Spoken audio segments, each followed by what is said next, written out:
Good night to the Unstoppable family. What's going on, peeps? Glad to see some familiar names with us tonight. Yeah, you know, it's another night, another awesome topic. But tonight, it's not really so much of a fun conversation because the topic tonight that we want to address is some of the horrific things we reach with fellow Jamaicans in our little island, Jamaica, right? And we want to have this conversation tonight, right, and address certain things that needs to be addressed, right? And I have two special guests with me on tonight's show, as you can see from the thumbnail that I have here. Let me put it up real quick. And as you can see, the thumbnail says, too many of our Jamaican women are victims. We have on the show Triple X. You should know Triple X, and Kamla Forbes. She is well known over there on Facebook as well. And I guess I could call Kamla an advocate for females because things like this, Kamla always addressing. You understand? So tonight we have those two persons with us to have this conversation. All right. And I would like every single person here to please just share the stream out. Tell your mother, tell your granny, tell your cousin, tell your auntie, tell everybody that Unstoppable is live right now. And also share it over there on Facebook. Make the people them know say we're on right now. So without too much long talking, as I said, I got two guests. So, you know, the show is only an hour, so we're not going to waste no time. We're going to make sure that everybody can get them input. So with that said, good night to both my guests. How are you doing tonight? Good night, my boss. Yeah, man, Triple. Bless up. All right, Kamla, big up. All right, so firstly, what am I going to do? I'm going to give you both. Kamla, I guess you can go first so that you can, you know, address the audience and say good night, and then Triple. All right, no problem. All right, good night, everybody. I think this is my first time on your show, Unstoppable. Well, you know, boy, the situation in Jamaica right now, it's getting worse and worse. The problem is, in my view, that men see women as commodities. Them have a nice flashy car, them have a nice pretty house, them have a woman. And you can't blame the men alone because women allow themselves to be put in that position because them like a lot of Jamaican women love pretty things. Them love get fancy hairstyle. And we have this culture of not wanting to work for what we have. We have this as my granny would have said, a get rich quick mentality. And that is going to be the death of us. And it permeates right through every single aspect of our culture. When you hear the music, I was just talking on my program earlier that you have women in, for instance, dance hall who glorify some of this kind of behavior where it's okay to use men for these things. But this kind of mentality put in man, it's a listen, we are commodity, them own way, then get to do anything them want to us. So even if they meet a good woman, like some of these women, because I'm not gonna for 1 minute say that these women who were killed are anything like that. Mm-hmm. But these women, because of that fact, you understand, they are caught in it. Sometimes that one that was killed last night was a hard-working Jamaican young woman that had achieved a lot in a very short time, and she was in an abusive relationship, and she decided that enough is enough. And she needed to return to her parents' home. And the man felt like her father also killed her. Mm-hmm. You understand? No, I don't know what it is with Jamaican man, but I'm sure almost every single Jamaican woman has experienced bun at one point or other, and we not kill nobody. Right? So we as women, again, need to take responsibility for raising emotionally immature men. Right? And as the mother of boys, I will be the first to say that we are not raising our men to be emotionally strong, to put up with all of the crap where them give woman. Because women put up with a whole heap of foolishness. Mm-hmm.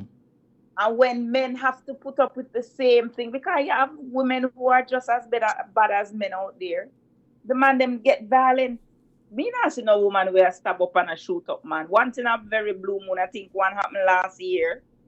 But apart from that, it's not a regular occurrence. It's becoming a regular occurrence in Jamaica now, where as you quit, if you blink too hard, this man want to shoot you and stab you up. And women need to understand that if a man say I'm go kill you, he go kill you. Don't take it don't take it say it's a joke him making or him can't serious. If him same going kill you, he's going to kill you. All right, so you get. All right, Kamla. Let's hear what Triple X have to say about this now. So Triple, you hear Kamla views. What's your Yeah, views? she says still. Me here. First thing more ask. Kamla, you live in Jamaica? Yeah, man. Okay. All right. Now to say there's a lot of things that you said. Some of the things that you said, I agree with, but majority of what you say, I don't agree with them still. I tell you the truth. I tell you the truth because number one, we as human beings we are emotional. You understand me? I say, as human beings we are impulsive creatures naturally. As human beings, I mean, why you say my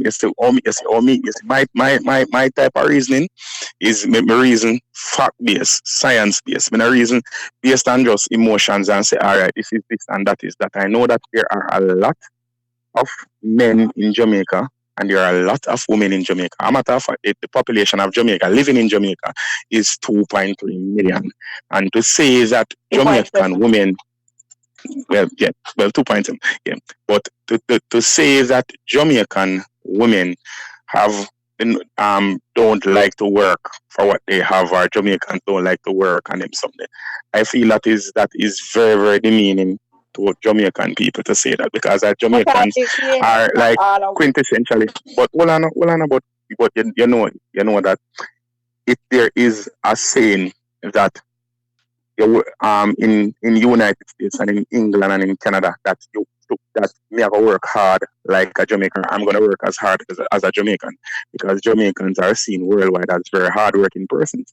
Because worldwide Jamaicans are people who don't necessarily have like one job or one. Jamaicans have multiple hustle, because that's just us. We are just hustlers by nature. You understand? We work hard. We try to amass things. Yes, we do like beautiful things, and yes, we like to splurge, and yes, we like to be flamboyant. But at the end of the day, I think that innately most Jamaicans are hard working. There are a few people and a subset of people who praise and act like say, okay, they don't want to work and they just want to do the deviant thing and just take from other people.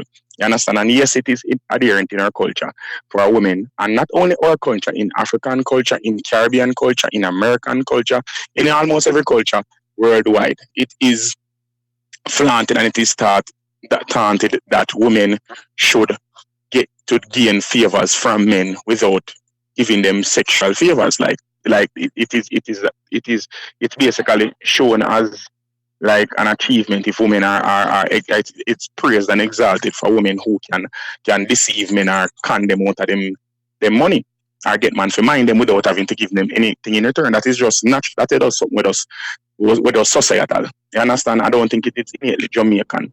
You understand me? I say so to point out to say Jamaican women this and that and whatever. I honestly do not think that there is a surge or a rise in murder. If you sit and look on the statistics over the years, there's not a rise and there's not a surge in murders of women in our country right now. Right now, it's just that we are at an age where information is readily accessible, and when something happens, it has a ripple effect all over. So if somebody dead down there, so dead up Negril Point, you hear it all the way over Portland Point. You understand? At the instant it happens. So because information is being shared so much, I feel like this is why we are seeing it, and because we are seeing it so now, instead of crying and saying, okay, this is that, and pointing finger and say he is to blame, she is to blame, whatever, what we should do as a society is to analyze what is going on and what is the root of this, and then we try to find solutions to this. Now, if let us say half and half, 2.7 million Jamaicans are here. Zine, so let us say 1.35 million of those Jamaicans are men. And out of that 1.37 million Jamaicans, 1.35 million men that are here, for the entire year, 6 of them commit murder, suicide. I even said, let us say 10 of them commit murder, suicide. That is a minute, a very, very, very, very, very, very, very, very, very minute percentage. That is like 0.0. When I do the maths, yeah, Last year there were 23 murders. All right, there were 23 murders, 23 murder suicides of women by men in Jamaica. 23, if we do the maths, that are like 0.0000001%. You understand? So not to say, and I don't want that what those heinous acts committed by those men who are mentally deranged or who are just evil individuals, you used to label Jamaican men as that type of man. You understand? The average Jamaican man will not portray violence against women. The average Jamaican man will not do that. I disagree. Because we are. So the average, you feel that the average Jamaican man is an animal and is going to just run onto a woman and just hit her and feel like it's okay for him to hit her. A lot of Jamaican men are abusive. Yeah, and it's not. It doesn't have to. It doesn't have to. You talk to the average woman. She has. A lot is not average. The people that I know, none of my friends that I know don't abuse their women. None of the people that I know. It all depends on the circles that you align yourself with, or those people align themselves with. But the people that I know are not abusive.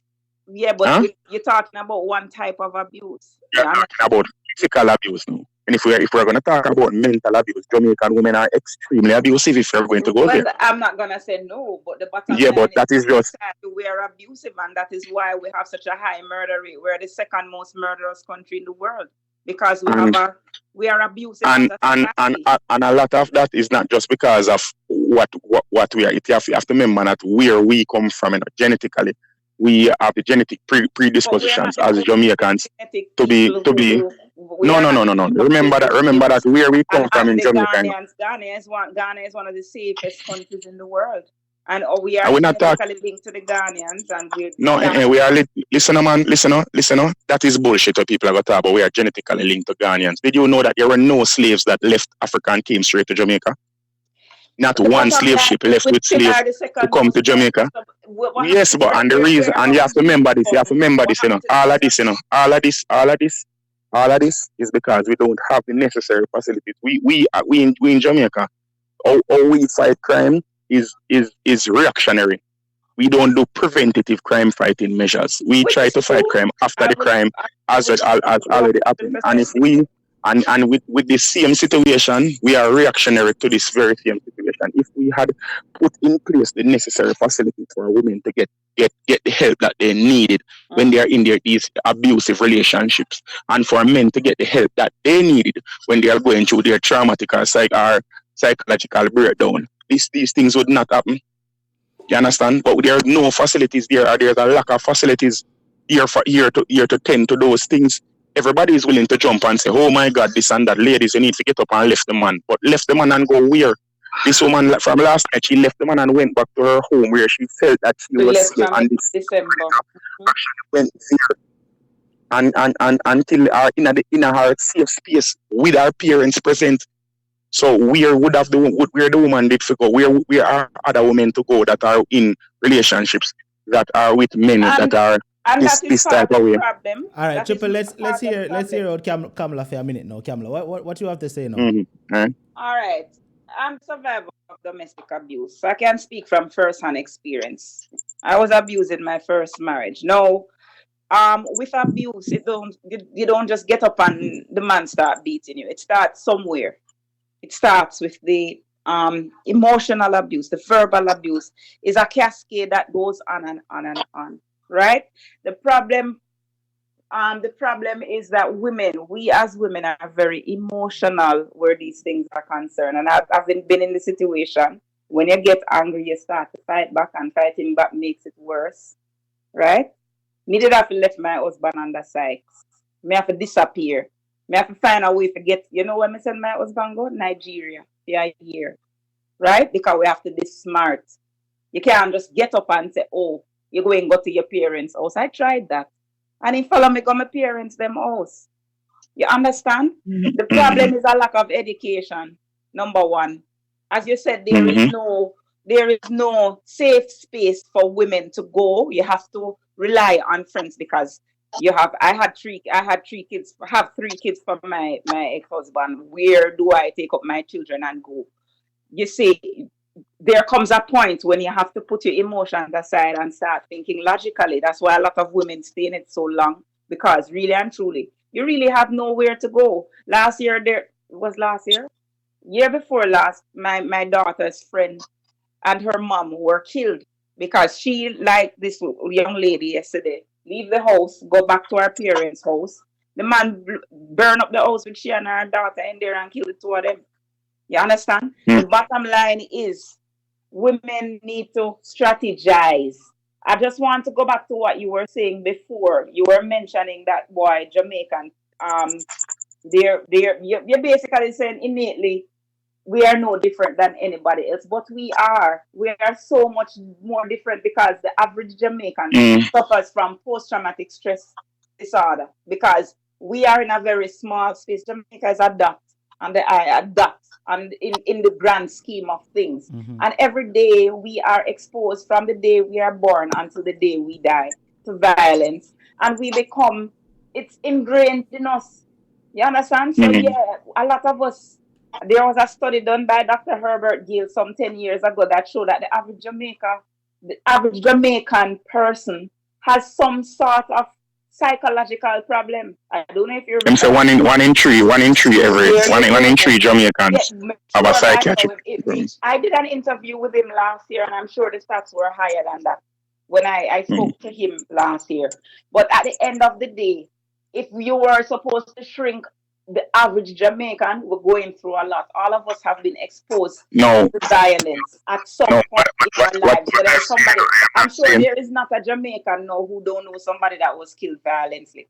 This affects us differently, right? And I understand this, and as we say, all of this, because I'm not saying that we as Jamaicans are not different in any sense. I'm saying in the fact that where you say that women want things from man and not want to work, or we want him to get rich. I am saying, but we are not the only country that glorifies it. If you're looking at music, if you're looking at popular country, if you're looking popular culture in every single genre of music, them glorify it. You don't understand, because yes, you can say yes, it is happening. It's like saying America, murder's happening in America too. Yeah, we get. I am not talking about murder. We're not talking about murder. We are talking about the glorification of women taking things from men and man minding women, and that is something that is. All of these things in a society where you have men who can barely control themselves. That's a recipe for disaster. Don't say that we have men that can. Me honestly don't feel like it is fair to say that Jamaican men cannot control themselves. I honestly do not agree with that. Let me interject for a minute there. All right. So this is let's isolate each recent incident. All right. Let's start off with the Chantal. First one. Right, Chantal. Right. Let's start off with that situation. After that incident occurred, right, there were a lot of persons on social media, a lot of voice notes are circulating where persons were basically blaming the young lady for her death. Right. And to me, I found that to be very stupid. Now, Moan, tell me what you think about that. Let's start off with Tripple first. Let's wait. Let's give each other, a time for talk so that it don't be confusing or sound like it's an argument. All right. So Tripple. No problem. All right. In a situation like that, you see that situation where we said this is the one with the girl from Mandiv, right? All right. In a situation like that, where you see the one just acted on impulse because basically they're having a conversation or an argument or whatever it is, and he just acted on impulse because she never knew at that point in time. She never think that he would have done that any at all. Nobody, the other person in the room was actually, I don't know if he was mediating the conversation or whatever.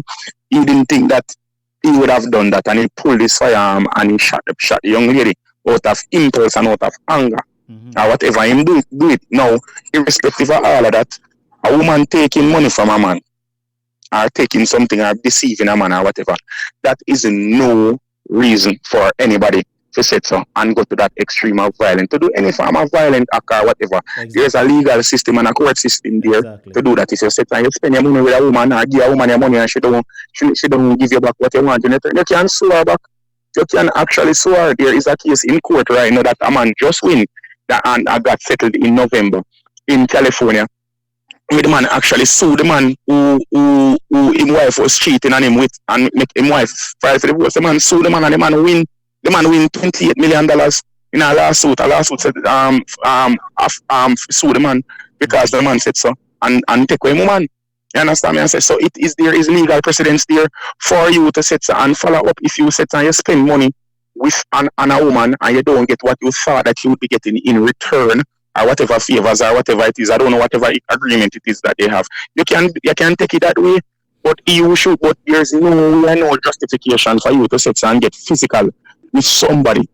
It's because you spend money. No matter how much money you have, you can buy an extra minute of life. Tripple, what I'm trying to get from you is what do you how you feel about the people them? What you think about the people them that blame her and I say she deserve it because of XYZ?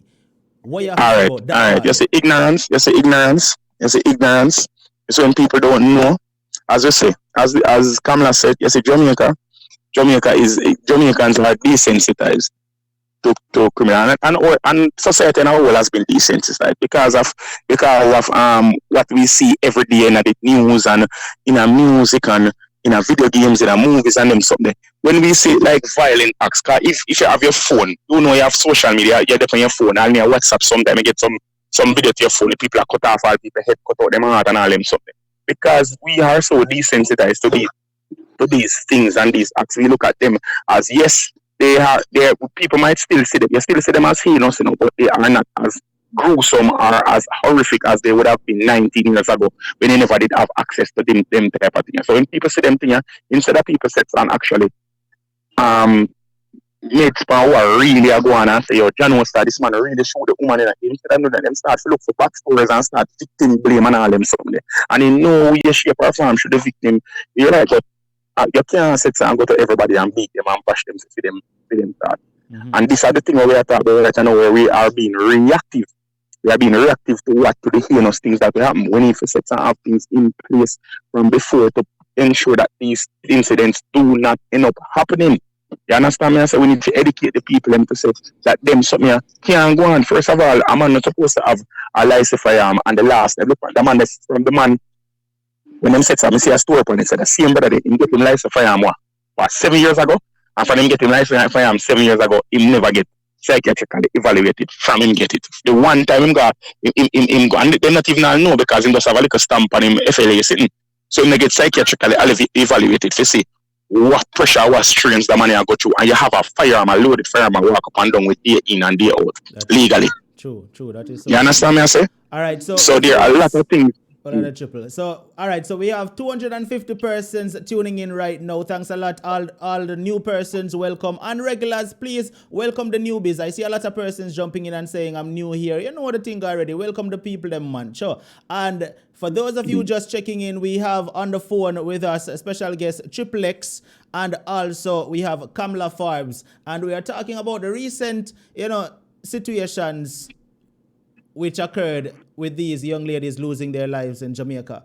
Now, Kamla, let's ask you, what do you think about the same question I asked earlier, Triple? What do you think about the fact that most persons were blaming the victim?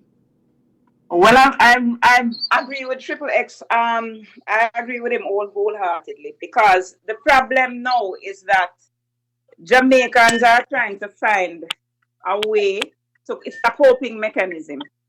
Oh, it happened to her because she did this.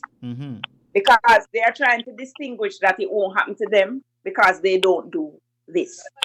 So every time you realize that somebody is killed, oh, it must mix up, man, it involved in a something. Oh, because she do this. It's how we cope with the exactly. What is happening every single day. So we have resorted to blaming the victim no matter what. And every day I talk about this. Right now, no matter what this young lady do, there is no way in hell she deserves this, what this man did to her. And on top of that, we have a situation where Jamaican people is like, we talk through two sides of our mouth. Because some of the very women, and on my blog on Facebook, I see this every day. Some of the very women who glorify what she was accused of are the same ones who were condemning her for doing the very same thing. Right. You understand? Right. Again, it goes back to the fact that I don't know. It's just how we cope. As Triple X said, have a situation where we have men who get these weapons, and there are so many loopholes in the law. You have this problem with corruption where man can get gun. You find say man, even if them did do the psych eval, once him have links in get a gun anyway. Right. You understand? So you have a lot of crazy people who even the police gets does anybody in the police force get psychiatrically evaluated ever? You have crazy people in the police force too. They're not training the police. Well, while we are on the safety yesterday. While you mention the police force, let's touch on his situation, because I'm quite sure you hear the recording, and I'm quite sure you hear the recording to Triple X, right? The army man, you mean? Yes, that man sound like him unstable to me. He sounded, and you see the thing is, we're in a society now with what is happening in Jamaica. These men and women of the security forces, they are stretched, because everywhere you look is a state of emergency. Some of them, you see them asleep, them and them foot and them asleep. Mm-hmm. You understand? Them understand some of these things impact how they think, you know. You understand? If they're constantly under pressure, that Jamaica is not at war. We must be at war with each other. But these people are working like we're at war. Right. And I'm not trying to excuse his behavior, because clearly something is wrong with him, as you said, based on his voice note. Mm-hmm. The bottom line is, this man, according to the voice, the messages that I heard, operated. He guarded the where the weapons were kept. So the mad person guarded where the weapons were kept. So that's what it boiled down to, you know, because they just take a man and train him for 6 weeks and move him through the ranks. They do it with the police force, they do it with the JDF. So we really don't know who we're putting in charge. And that's why we have so much problems. And then the next thing to Kamla, this goes down to what you said too, like, and then Triple, see, the thing is, Triple say, well, where them are gonna go, right? But it boils down to this, because in the recording, you could have heard that this woman should have clearly been afraid for her life, you know, because you could have heard the condition. And it's not like him never threatened her, because the residents of the communities, you know, say the man threatened her before and tell her, say, I'm going to kill her. So she knew this was coming, but she still did it and take it light. And I'm trying to understand why is it that women, you know, have these men who threaten them and tell them, say they're going to kill them, but yet still they stick around. Triple, what you have to say about that?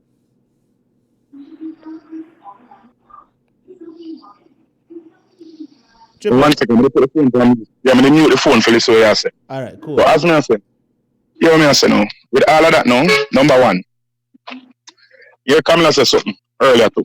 Apparently, the one to address it. Once the man tell you, say, he might go kill you, he might go kill you. You understand? And I me believe that too. You see, from a man tell us, say, he might go kill you, or a woman tell us, say, she go kill you, them have all intention to kill you. Mm-hmm. You understand? Mm-hmm. The question of whether them have the intention and want to kill you is that gone out of the way. It's just a matter of time. Is will they carry through the threat? Right. And when somebody put you in a situation like that, you need to set and report them to the necessary authorities and try to bring yourself away from that person. Understand me? I say, then we all can act like say we are here and take people for granted, because you see that when me listen to the voice note them, you know, or the message with the recording or whatever it is with that lady. Mm-hmm. Obviously, when the man did their ball and go on the most here, that man, as you said, that man was fully unstable. Yes. You understand?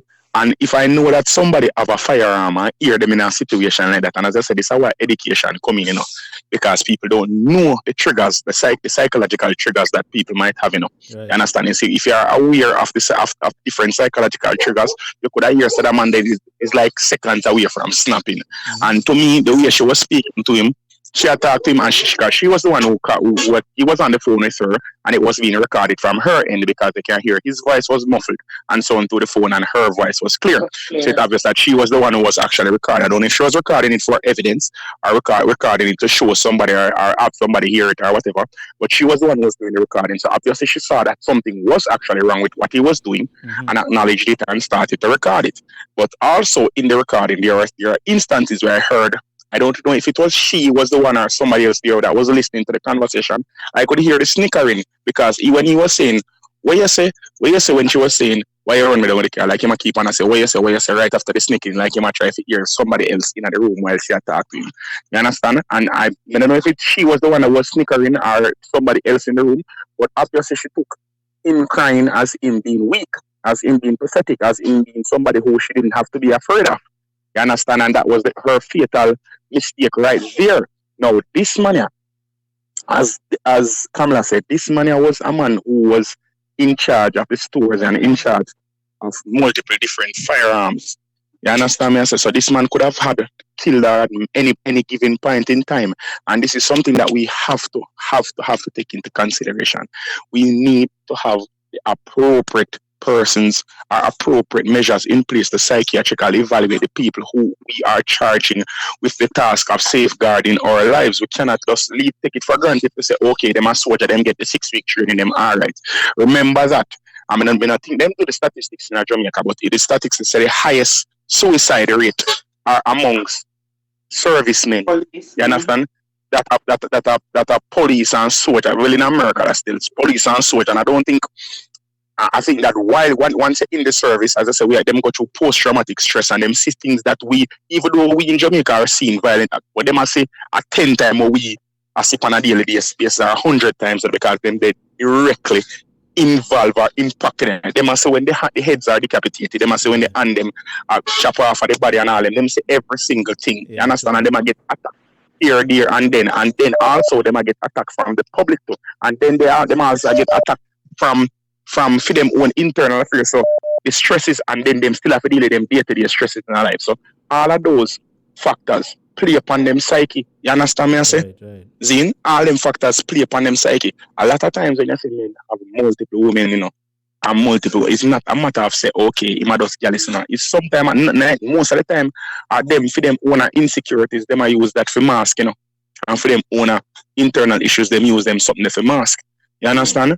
And with them, with and the incidents, if you look on it over the years, the incidents of fatal shootings of women in Jamaica or murder suicide in Jamaica, the majority of them are service members in Jamaica, police and soldier. No, the majority are security guard. Let's look at this. I asked the question earlier, right, Kamla? I asked this question earlier. Do you think it's a trend? Because when you look at last year was similar to this, where you got one incident happen where a woman lost her life at the hands of her partner. Then another one occurred right shortly after that. And then another one occurred right after that. I think it was about 3 last year, just the same. Right, yes, back to back. Right? And then it just fade down in a year, no more incidents like that. And then this year it rise up again. So I'm trying to figure out, is it a trend? Is it something? What do you think about that, Kamla? Well, the thing is,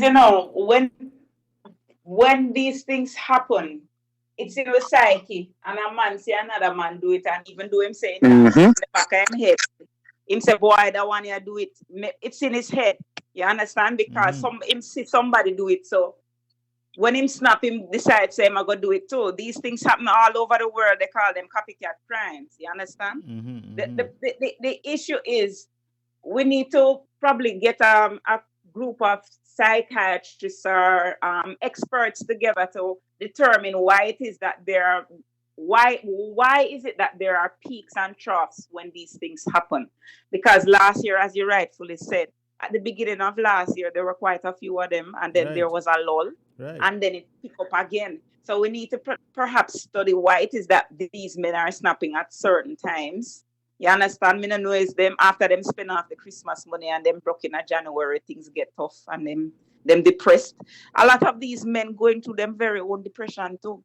Because you see, the thing about it is you are talking now about the murders, suicides and the murders. But remember, there was also a man last week who killed himself because he was having two men.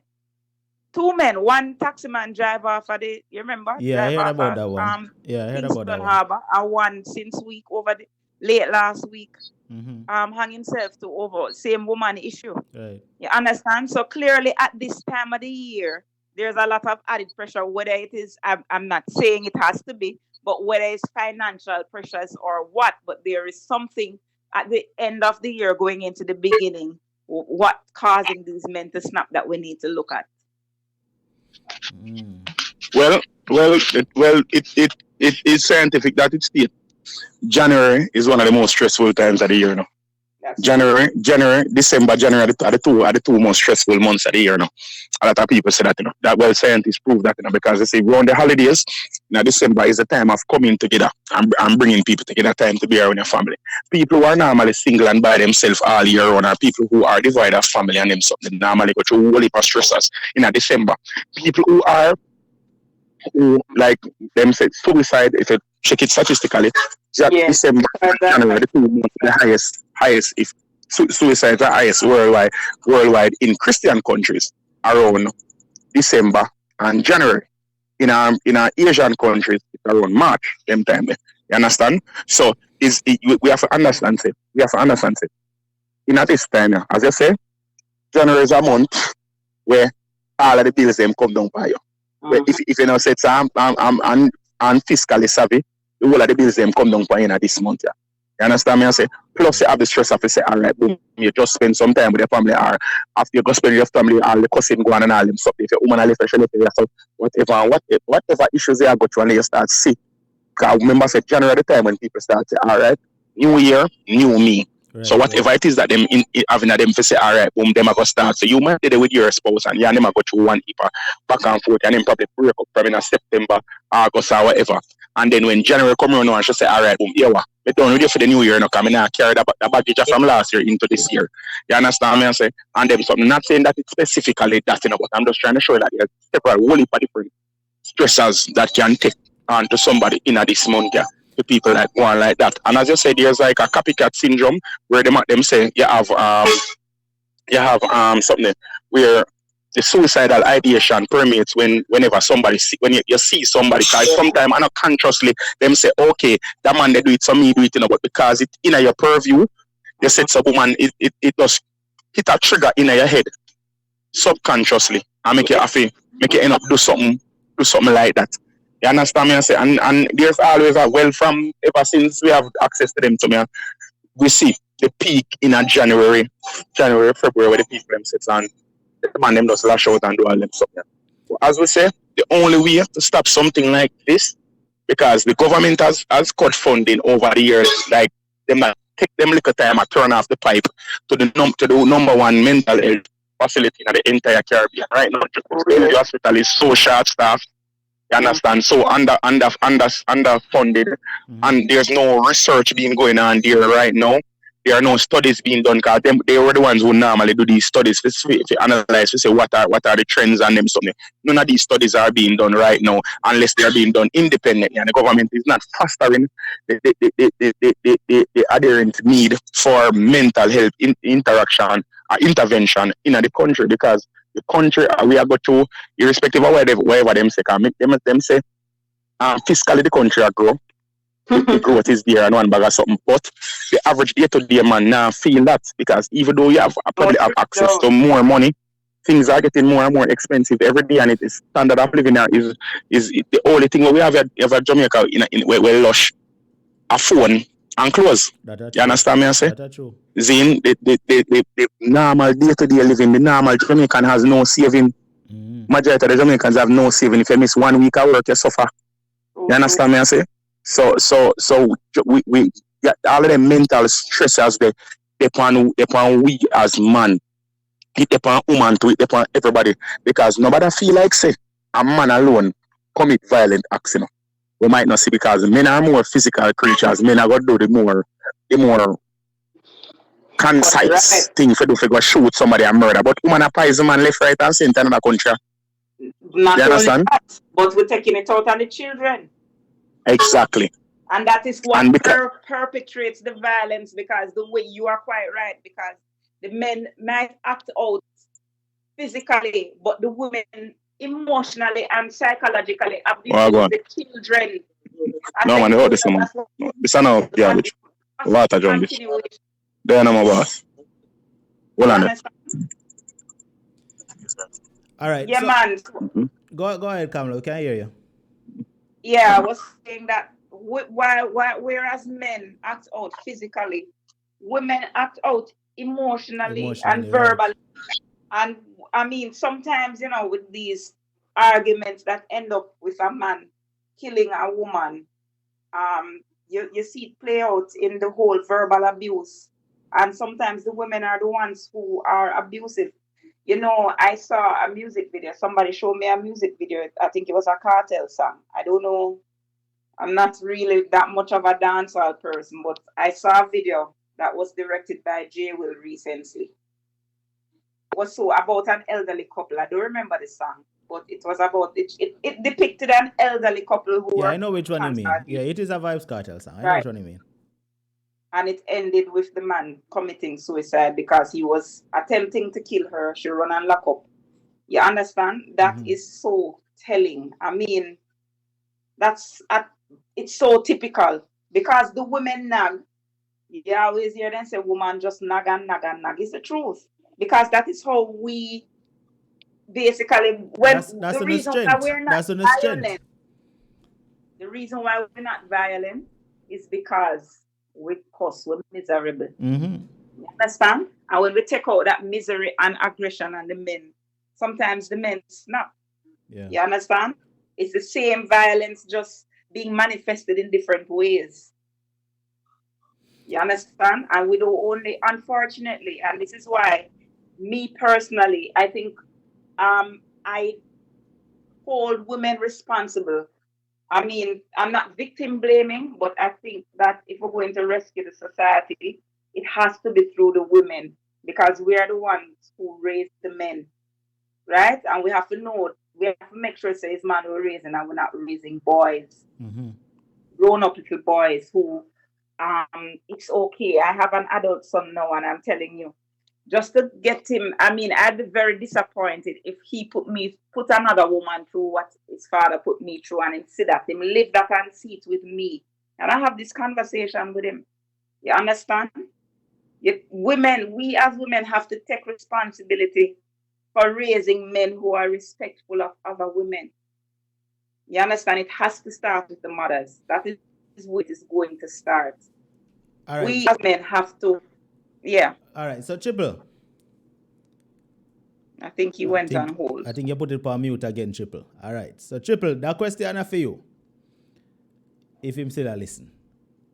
Triple keep. Yeah, man, I hear, man. All right, Triple keep on mute the phone. All right, so here that. Yeah, man, I mute the phone, man. I'm not going to be a people I'm being nice. But go on. All right, that question is for you, and this is a question I always ask man in general, right? We cheat all the time. We've been cheating forever. Right? And we have a bona fide woman, we still a cheat. Meanwhile, we find out say we girl attack to our next man, and at that point we snap and want to take off the woman's head for that. Man to man, may I ask you, why is it that most men choose to act out on a woman when him find out that she do certain things, when him know him do the very same thing or even worse? All right, first of all, after this, Jamaican men don't cheat. A joke. Fun and joke aside. I mean, it's societal. You understand? It's how we've been. It has been engraved in our psyche from we are pitney. From we are pitney, we are grow. When a boy have a girlfriend, from a little pitney, from a little pitney, from 5, 6, 7. When you have cut cake a birthday, them care one little girl to come cut cake with you, or care 2 little girls to come cut cake with you. And say, okay, why? You are jealous on them something. When you sit and say you have a little girlfriend on there, you are jealous. A girl now, in the same light, when she are 13 and you say she have a boyfriend, she a bitch. If she have sex when she is 16, she a whore. You understand? She has a dirty girl. While a little boy, you expect him to have sex from him at 12 and them something. So our society plays such a stressor on men to act out their carnal urges and to act like, so okay, it's a proof of virility and proof of masculinity for a man to have multiple women in our society. That our society dictate to we know. And then we know as men now sits and try to project that same societal depiction on women to say, okay, if you have a bag of woman, but if you have even one more man, if a next man calls you, you smile with him, you're a bitch, you're a whore, you're not wife material. To be a wife, you're supposed to sit down and cater to a man interest a man need. Whether or not the man do the right thing or whatever to you, you're supposed to just take it and you're not supposed to carry give it the pum pum road, none at all. Because once you start give the pum pum at a road, a pitch that is a huge disrespect to me as a man to know say, okay, you set some woman and you go out and you go give it the pum pum that is my pum pum that belongs to me and them. So that's how most men think. You understand?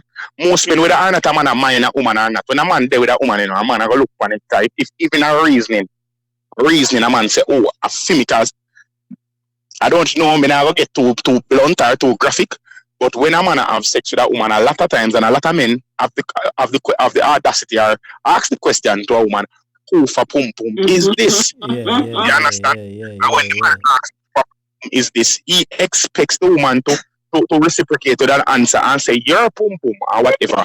You understand? And even though it is sexual attack on them, some of these things are engraved in our psyche to feel like the pum pum that you have is my own.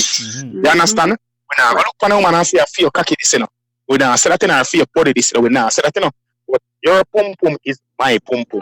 And if you give away my pum pum, I take away my things and give away. So that's why in the psyche of a lot of men to feel. They feel betrayed. They feel like it is literally an act of war for you to actually give away the pum pum. You understand? So you understand? That's like that. So Triple, you say it's society where create the monsters then. That's what society I create the monsters. I'm tell you say, my society I create the monsters them in them money because the man them feel like they have a sense of entitlement. That they're entitled to women not being faithful to them, like you're entitled. The woman are supposed to have. And we have to understand say the societal norms are shifting. It is shifting, and it is fleeting too because women are not the women of yesterday. Right. You understand? Right. Women are more independent. No, women are less. One time, a woman's greatest ambition was to go get married. That was her greatest ambition. Say, oh, she have to married by 21 or 23. She start a family and she have to have her this and that and that. Women don't think about that anymore. Women are thinking about getting their degree, getting their masters. And thing and women are seeing that they can survive.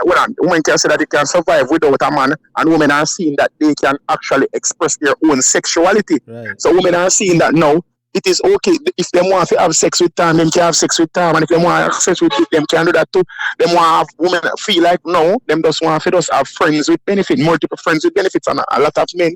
Because we're engraved in that archaic form of thinking, we feel like when women actually want to express themselves sexually, it is an attack on our masculinity. You understand? So true. Kamla, let me ask you this one now. Would you say that moving forward in the years to come, is it going to get worse or is it going to get better since it's society creating these monsters? Kamla, what you say? Well, it will get worse before it gets better, you know, because as Triple said, you're going to have a fight back from the men who, as he said, women are becoming more expressive, right? Men are still resisting. And as I said to you before, my point before, that it will take the women to change the mindset of the men, right? So, boy, I don't know if I have to go give up on this generation of men and start work with the boy them where I grow up to understand that they have to respect women, because it all boils down to respecting women not as an object, but as a person. That's what it boils down to. And that will come from the mothers, believe it or not. It will have to come from the mothers because it's how we raise our boys. All right. So what kind of men we raise. All right. I understand. And there are certain things that only a woman and mother can impart. You know?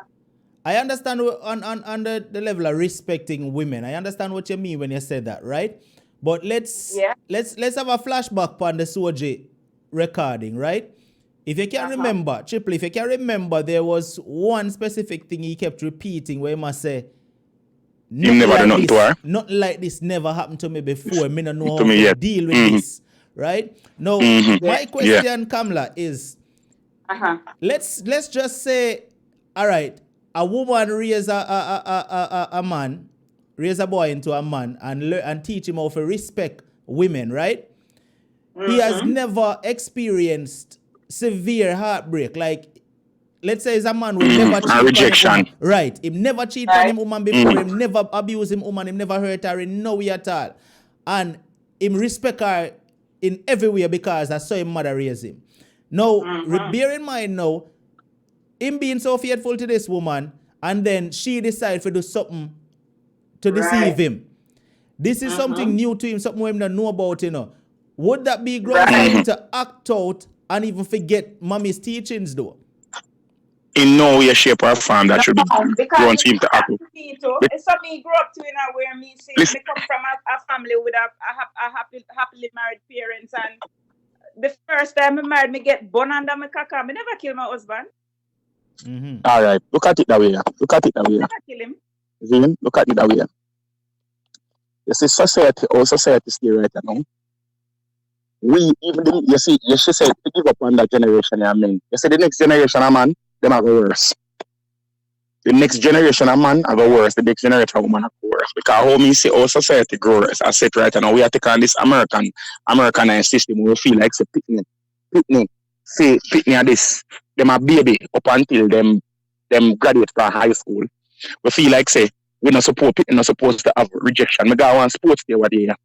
I say them a get the pitney medal for 7th and 8th place. You understand me? I say, Zin, when I see them something there, and them I said, son, I give them all certificate. Every pitney get certificate. All plan prize giving every single pitney. Remember when me are growing up, when I prize giving at your school, if you don't come first, second or third in a class, you not get nothing. Yeah. And with only prize them used to give you all, them used to give like individual maths prize and English prize and science prize, and all them used to only give to the first place person for maths or English or science. You used to only get one prize alone. Now, I said, you go, one time prize giving I go on a school, and within 45 minutes prize giving done. Prize giving right now at school from 9 o'clock in the morning to 5 o'clock in the evening. Because you have to have each grade group have to have a different prize giving, because everybody feel like them people have to get sitting. Right. And if them people get nothing, then complain to the school, and them people feel like say you're supposed to show your people achievement for them with this and that. When you say my son go one something forgot make him try out to play football. Cause my son is 4 years old. I can't go this little feeder group trade up. We are going to play football, Jamaica, over far and call it soccer.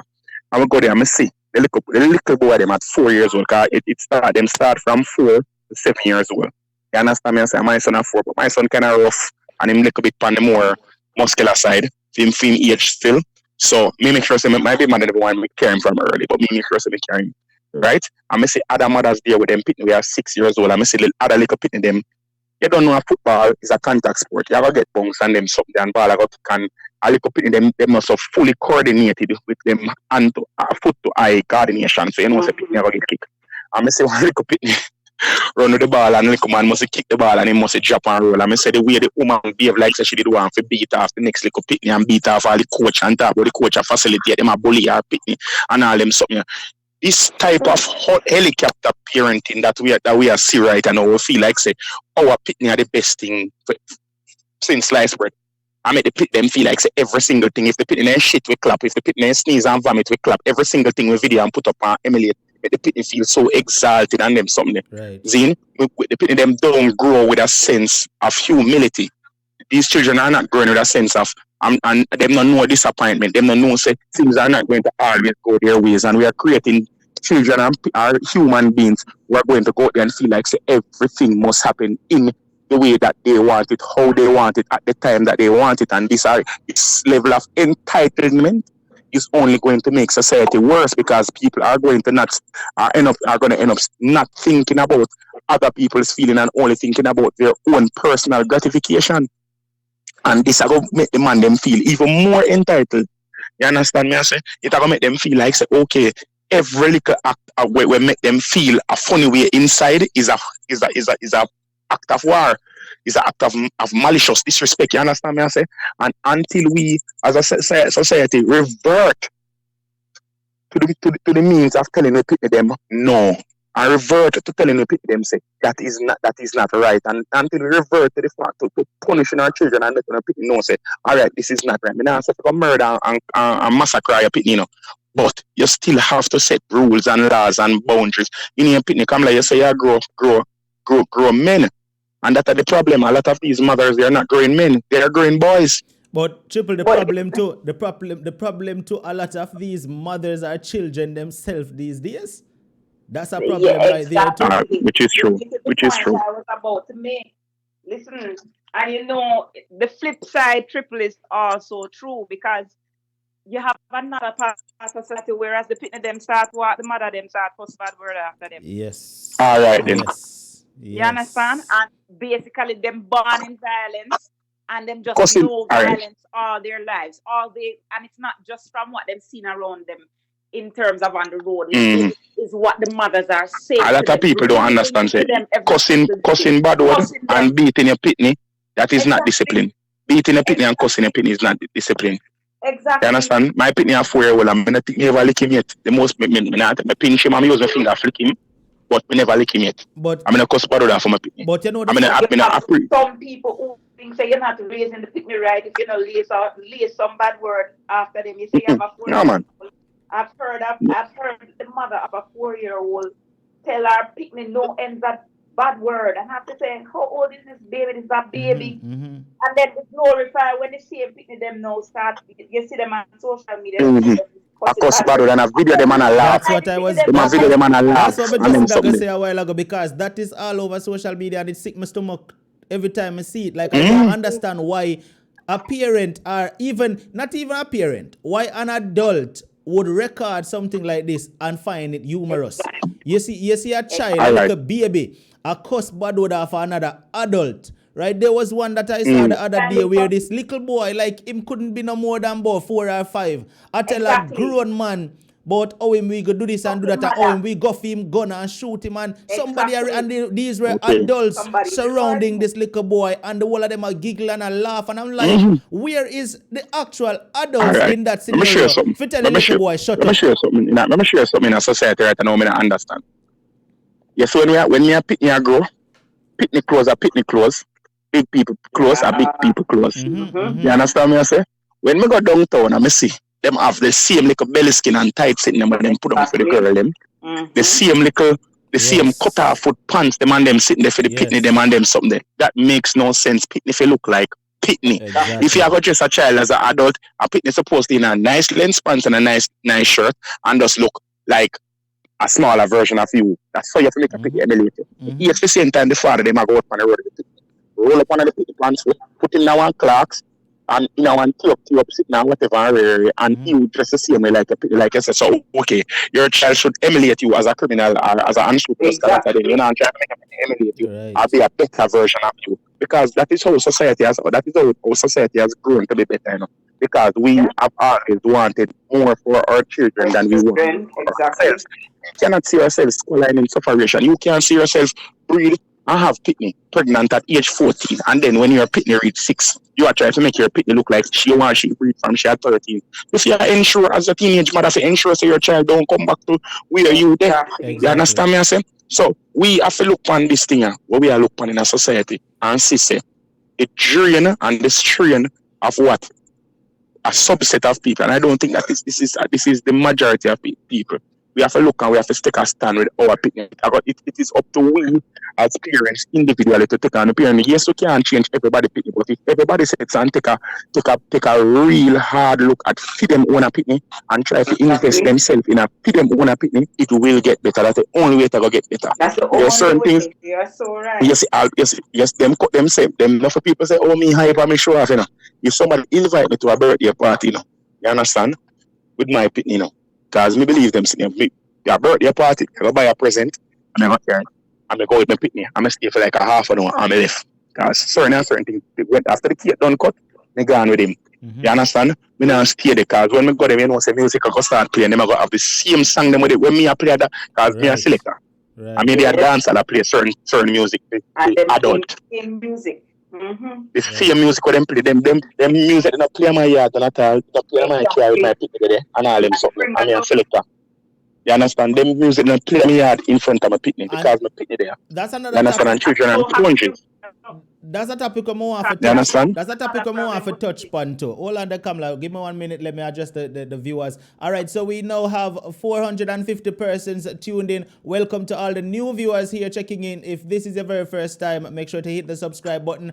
And also I want to tell the new persons, if you're just clicking on, we have Triple X, dancehall selector Triple X, and Kamla Forbes tuned in with us right now on the phone, and we're conversing on, the issues that we as Jamaicans face, and also we are talking about the latest incidents that arose in Jamaica where females are losing their lives. So, stay tuned, and feel free to ask your questions in the comments. I'll be looking in and I'll direct them to Kamla or Triple X as you ask them. All right, so Triple, you mentioned something a while ago about dancehall music, and this is something where people always a debate upon, right? Always a debate upon, and you have it back and forth where persons that say music no play a role in what people do, right? Now, more of ask you as a selector that very question. Do you think violent dancehall music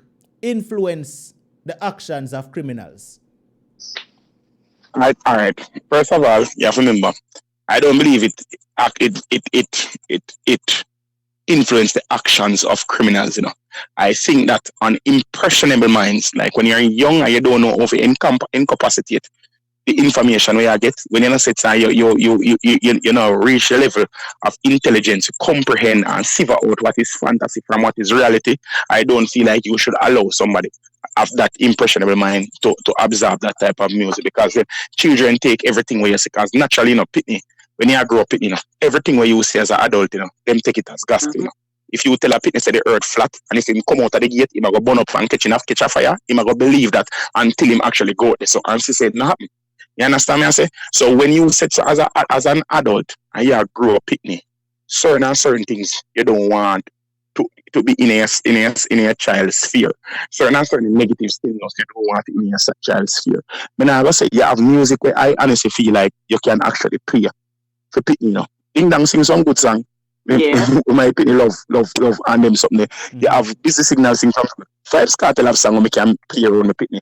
Every artist have song we can play around the pitney. And me not talk about just the fact saying no bad word not in there.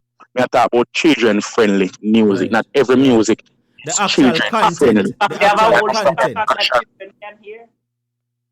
The whole content of a song, not because some people feel like because some bad word now cause the song you can play around the song. Because you have certain songs what is being said in it, people listen. Message. Certain song is the message you have to listen to in the song, right? So not because a bad word in the song. Certain songs still cannot tell you go bust out a boy, it go chop off a boy face and all of these things. So it's the message. All right. Yeah, but what you know? Me show you a song right now. When me feel like say that song there, nothing play upon radio, none at all, and it's not even dancehall. The song where they must say gunman in she hole. She like that. What kind of message are we sending to all young ladies that are listening to this type of music? We understand say big people will see it and laugh and say it's funny.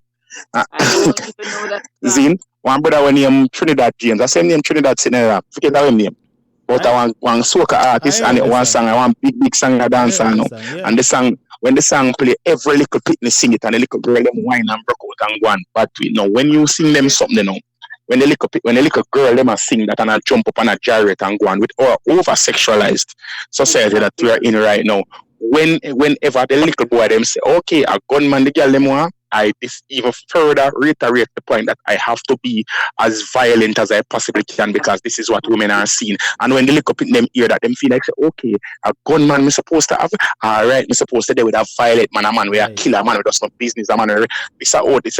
And you understand, say women, the children are of young and impressionable mind. I remember say sometimes you might not learn, you have something when you're latent learning, abstract learning, You understand what I say? Where repetition of certain things get engraved into your mind, and you feel like you might not yourself feel like say you even have that belief, but because it has been engraved in your mind, subconsciously you accept that as fact, and it becomes a part of you.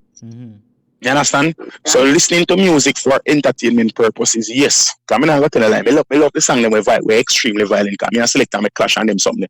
So I like the song that we're extremely violent. But I know where fantasy ends and reality begins. And a lot of the people who are listening to music do not know that. They do not know that. So, all right.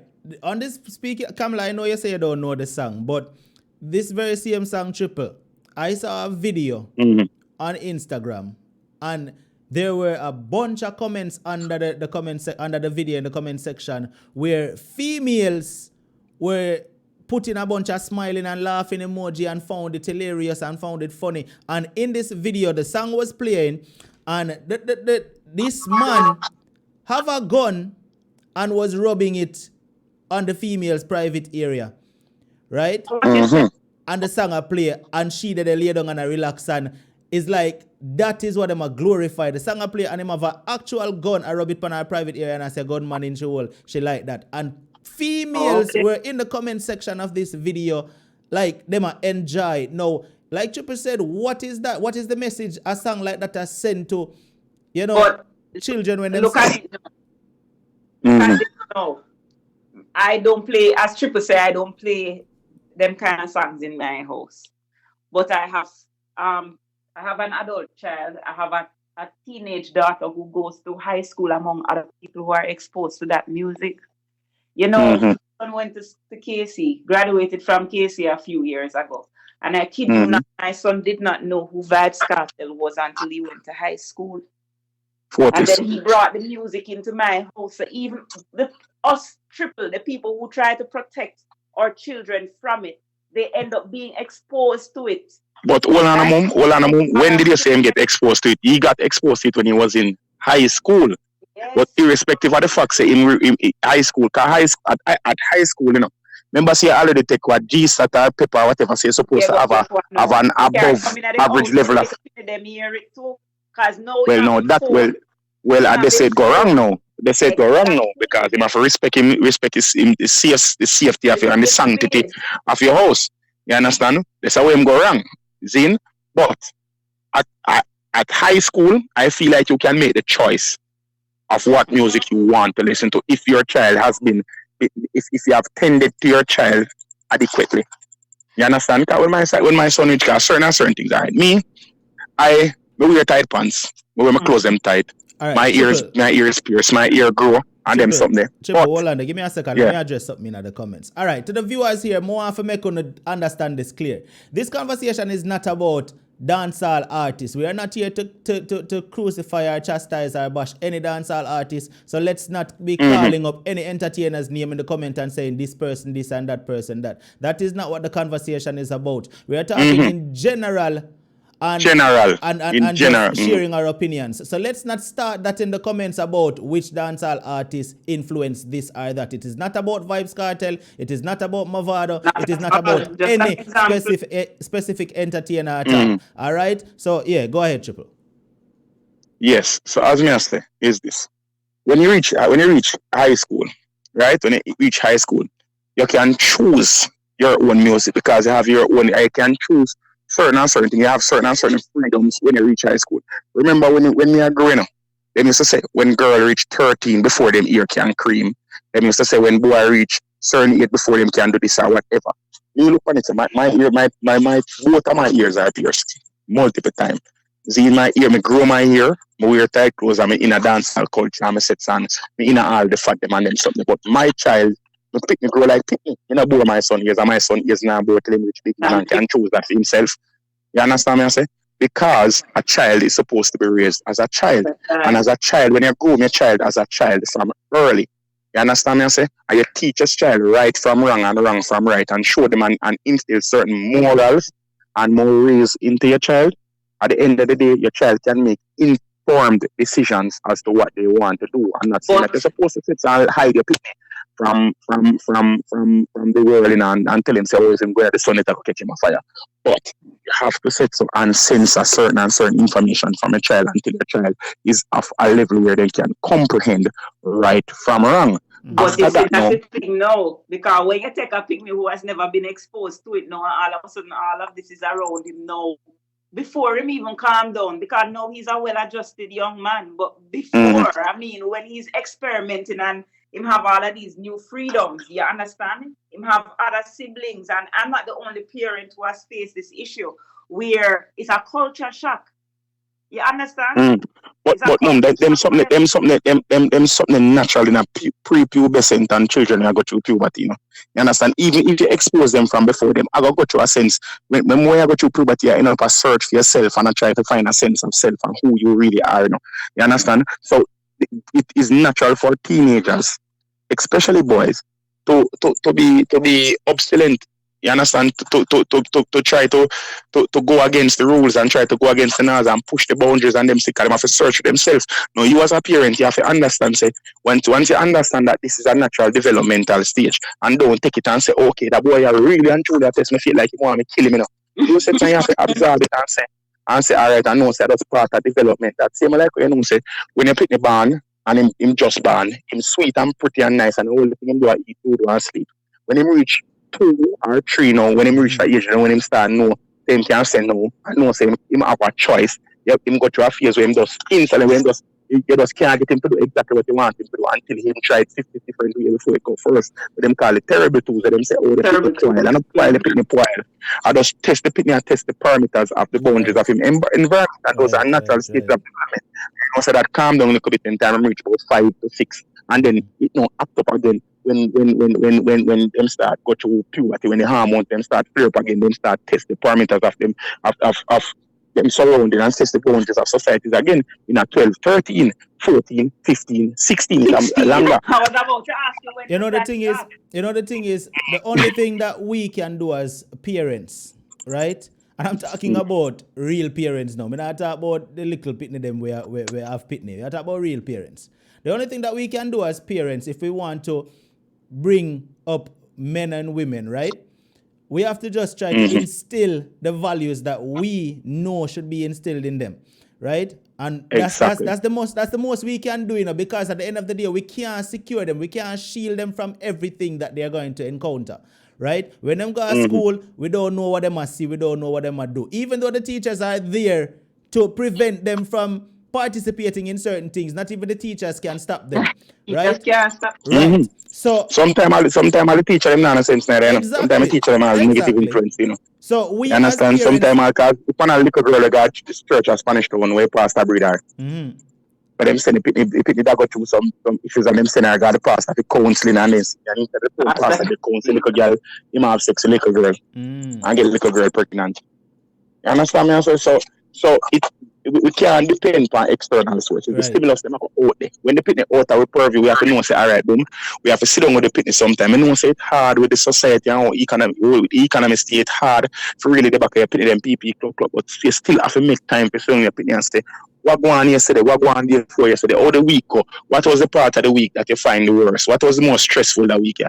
What if you could have changed anything that go on this week, what would it have been in and them something? And you have to develop a sense of trust. You have to trust, you have to know say if them tell you something where you might not find right, you're not gonna attack them and make them feel like say, okay, them are the worst. You understand me I say? You have to know say make people feel comfortable. You understand me I say? Make people feel comfortable. You have to make people know say you love them despite whatever, no matter what they do. Someone in the comments just said, thanks a lot to all the persons who contributed to the show via Super Chat. Totally appreciate it. All right. Someone in the comments just said, we cannot shield our children from social media. That is a very good point right there too, you know.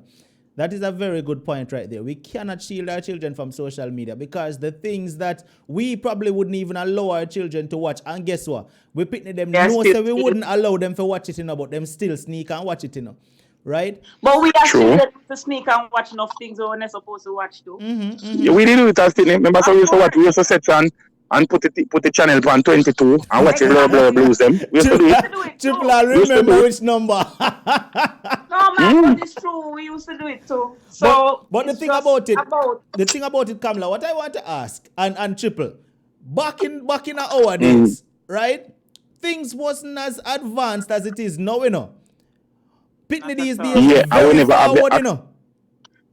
Yeah, and at the same time, it's a double-edged sword. It's a double-edged sword, you know. Yes, the access to technology and information has created really for advancement in our education and in our health and in our standard of living and all them something. But at the same time, it's a hyper-exposed children to them thing. And now we as parents have to know, say, all right, you can't turn a blind eye and say it is not there. It only means that we have to have the talk the talk with our children from an earlier age. Right. You understand?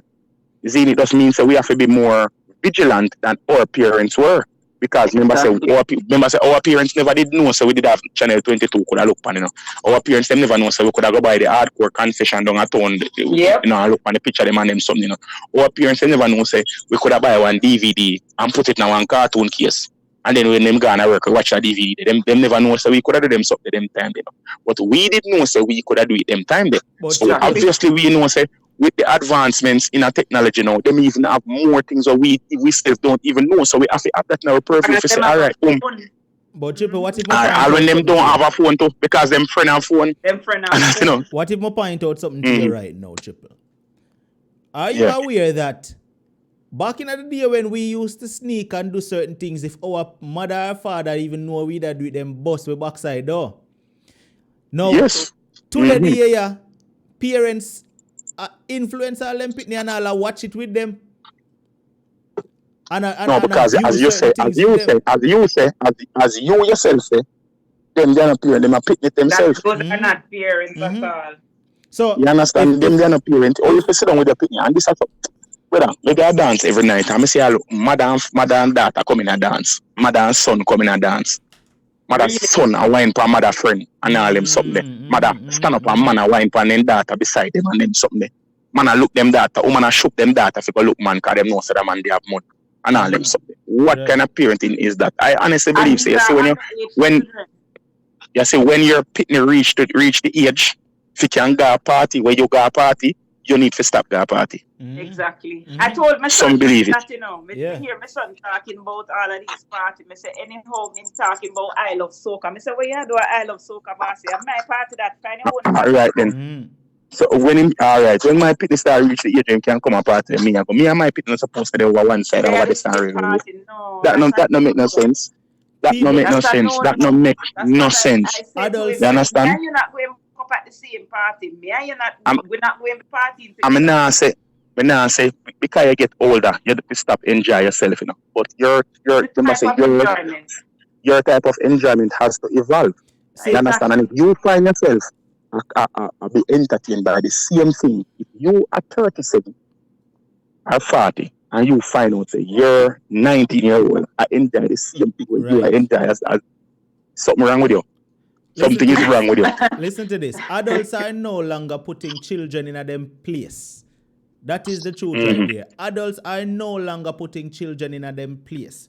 Because back in the day, if an adult see a certain child in a certain setting where you're not supposed to do, little boy, little girl, guy a yard, move, where you do yourself. No, you can't do that again. Right? Nowadays, the parents will come attack you. Not even the parents. First of all, this year, pitney them are go because the pitney them are gross hypersexualized.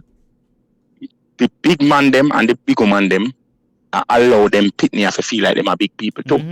Because you have big man who say the little 16 and 17 them. Even though 16 at the age of consent, there's no way me at 33. There's no way a 16-year-old can say me and them in a thing 17, 18, 19, or even 20-year-old. That don't make no sense. Right. 21, 22, nope. That don't make no sense because me a big man and you a little pitney.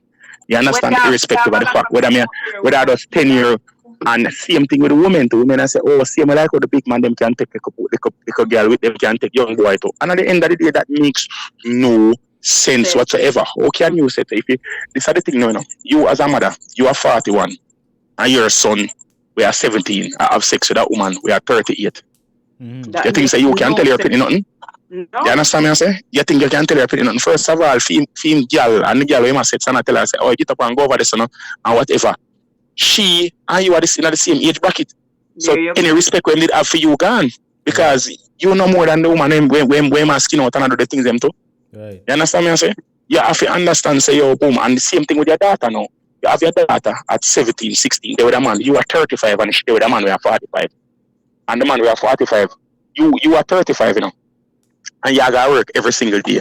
And when you gotta work every single day, you are come home at the end of the week and you probably make $20,000 a week. And then the man was she there with a 45, I give her $30,000 to go to her ear. One time. What can you say to your daughter at that point in time? If you tell her, say, yo, listen, little girl, I'm going to put you out of my place. Put me out, because my man, I'm going to put me up. Yeah. Exactly. Yeah. So you don't have no talk, this or none at all. when you should have nipped it in the bud from early. When you see she come in with a cell phone, we value 70,000, and you know, say never get her. You should have taken it from her and mash it up. You understand? Where she get it from? And then you buy it for her. You see she come in with a new shoes and new slippers every minute, and you know, say you know for your fact, say you get her $700 a day for she go lunch, go school for lunch. Do the maths. If she saved that $700 for 70 days, you understand? How much money is that? If she get that 700, she get $70,000 to go buy a phone.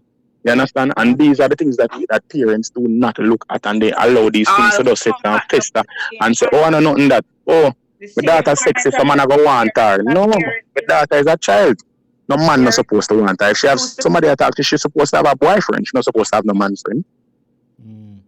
I don't know if you see this the video that was also on Instagram, Tripple, of this little boy, he might probably about 12, in a dance hall, and he might bump and grind on this girl, and everybody stand around. No, man, I know that little boy, man. No, me see him almost every night, man. Him there road every night. And every time I see me, I always take out $1,000 or $2,000 and give him and say, guy a yard.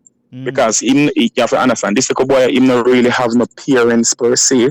And he's a street youth and them something, and him going into the place, hungry, and him going, him want money, and him want somebody to buy him like a chicken or give him money to go to school the next day or whatever. So, sometimes, yeah, so it's like, as adults, the people when they have video man exploit him, and that is exploitation. They select them, we are jeer man and for do them something, because when him do them something and him go on the most people them cheer or whatever, and they select them get a little cheap forward. After that, when they get them something, you know, them look for that as them feel like them do them job. It's like him assist them to do for them job, and them get paid for that, and them a big man and this them expert a little bit to get them forward. You understand me? I say, and I think make it feel like them are at selector whatever. Now, these are the things we need to understand. Kids space are kids space, and big people space are big people space, irrespective of whatever it is. A lot of people look at me and say, oh, I'm going to like me better than them, I'm going to like me more intelligent than them and all them stuff. But that is not the case. The thing is just this. You have to have morals, you have to have standards, you have to hold yourself accountable for the negativity that is happening around you. If you don't try to make a positive impact, the world will just always just get worse. You understand me I say? Why, the thing about it is, we not see no better nowhere in sight, you know, because if every generation will come worse. So when brother, how is it going to change? Better I got there if you set and do your part. If you make your pitney better, the world better, you know. That's it only better by an increment, you know. It has to start with the parenting. It has to start with the parenting, where the parents have to be the ones who take responsibility. Back in my day, because I think I'm significantly older than from what me here to say, yeah. But back in my days, we used to hear about this program called Values and Attitudes, where you're taught to parents, because you see, people assume, say, you're just born with the innate knowledge of how to parent, and nothing don't go so.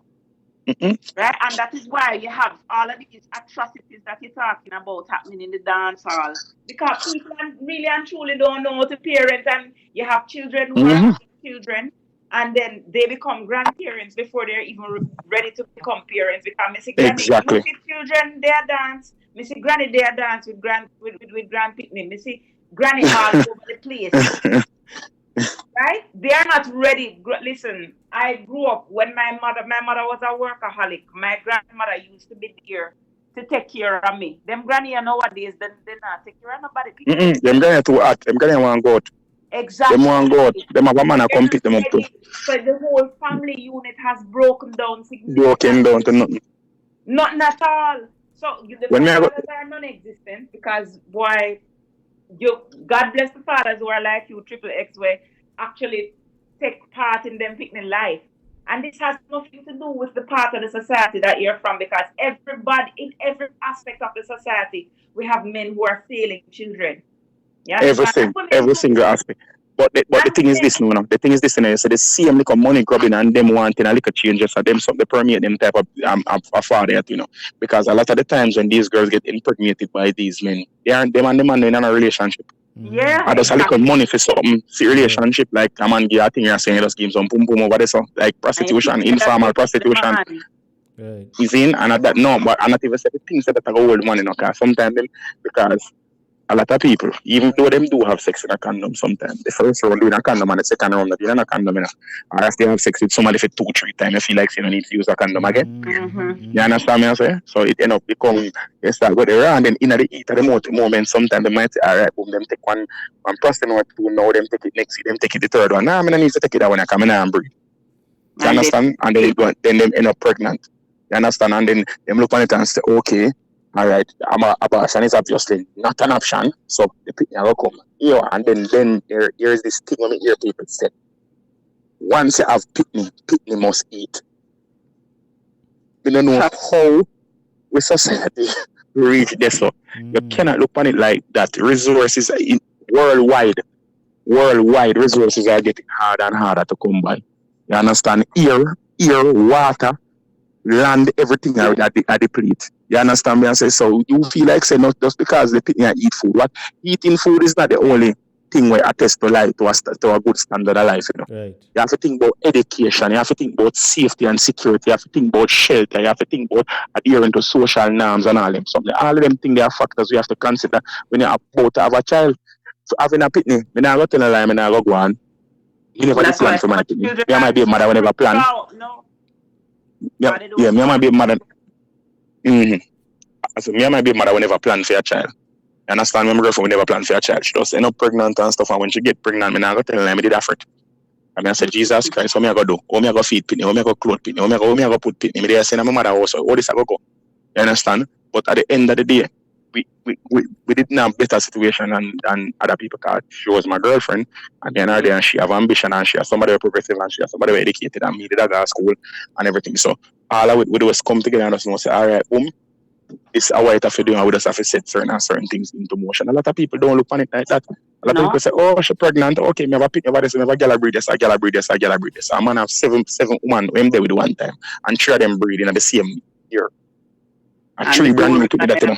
You understand? No matter how you no matter what kind of job you're no matter how much money I make, I feel like me alright-ish. I mean, might not rich or whatever, but I feel like me okay-ish. But at the same time, my child becomes a burden a lot of times. There are things that I would like my child to experience that I cannot afford for them to experience, and I only have one.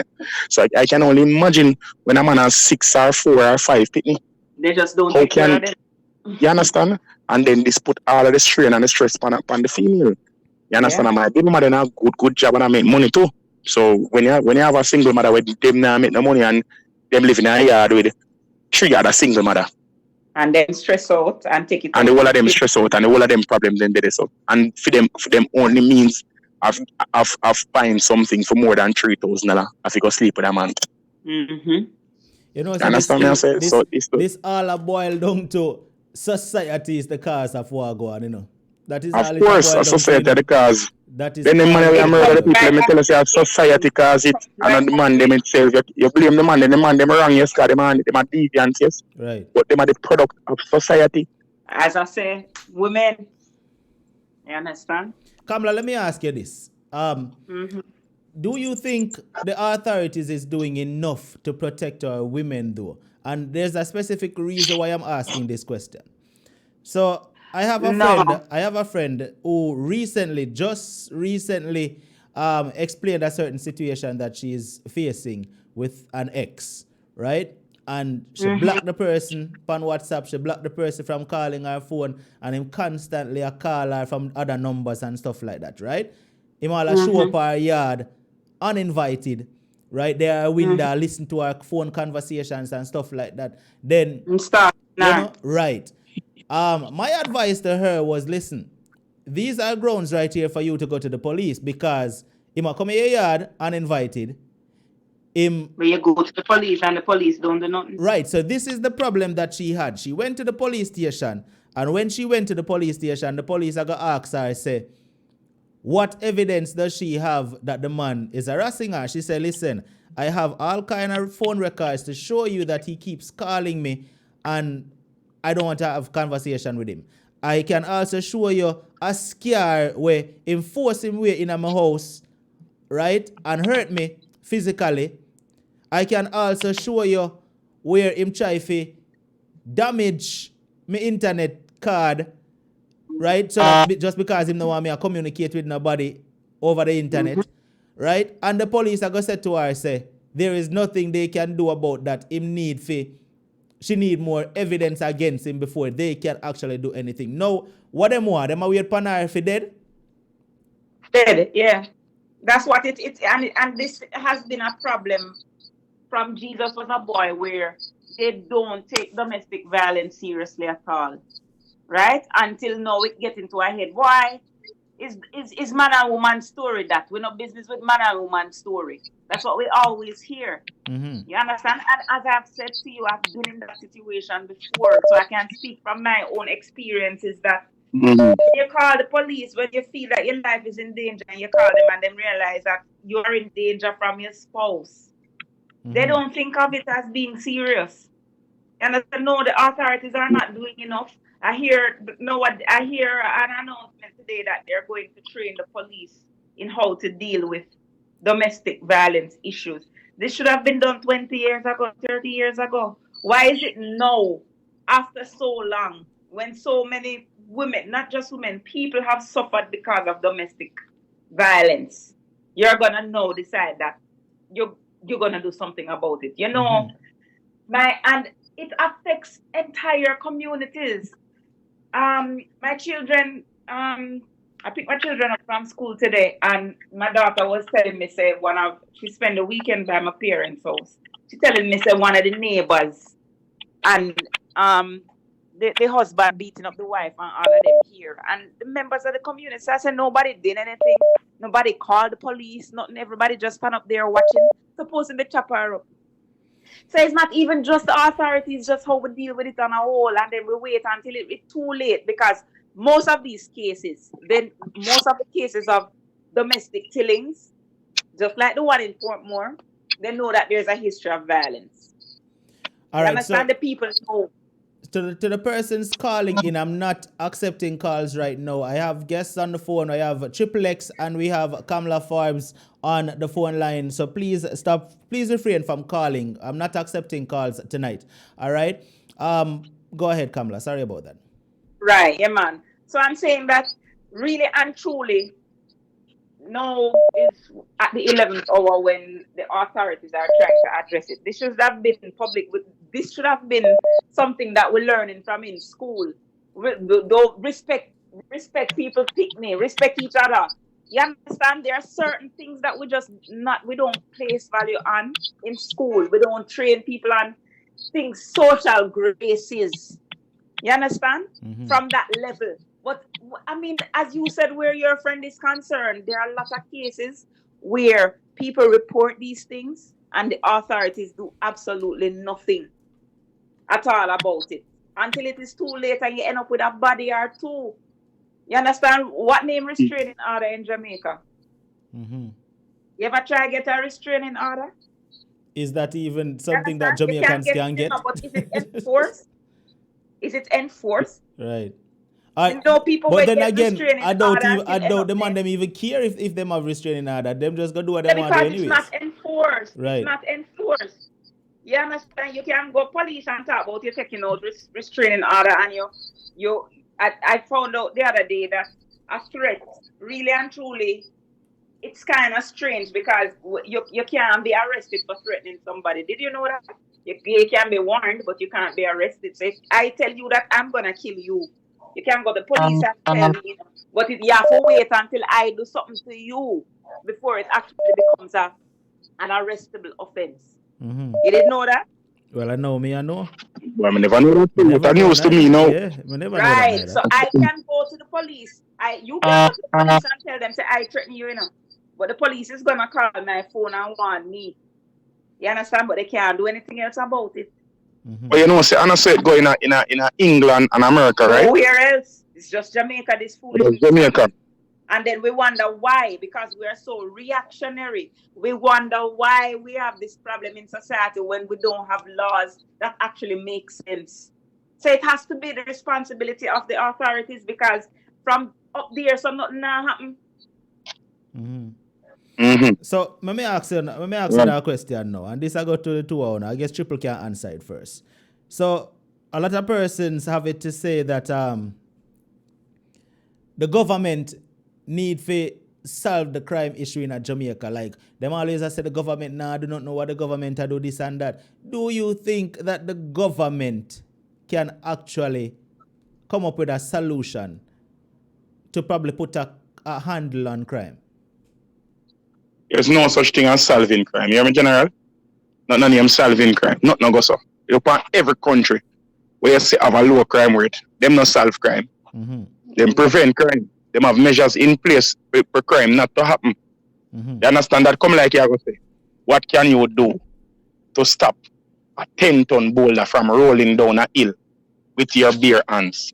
You can't do that. It is impossible because once the chain reaction starts, once people start killing people, once criminals say, okay, it is financially viable for you to rob somebody, or it is financially viable for you to go and take something that is somebody else's, or to take money to go and kill somebody, or it is lucrative for you to break into somebody's place and name something.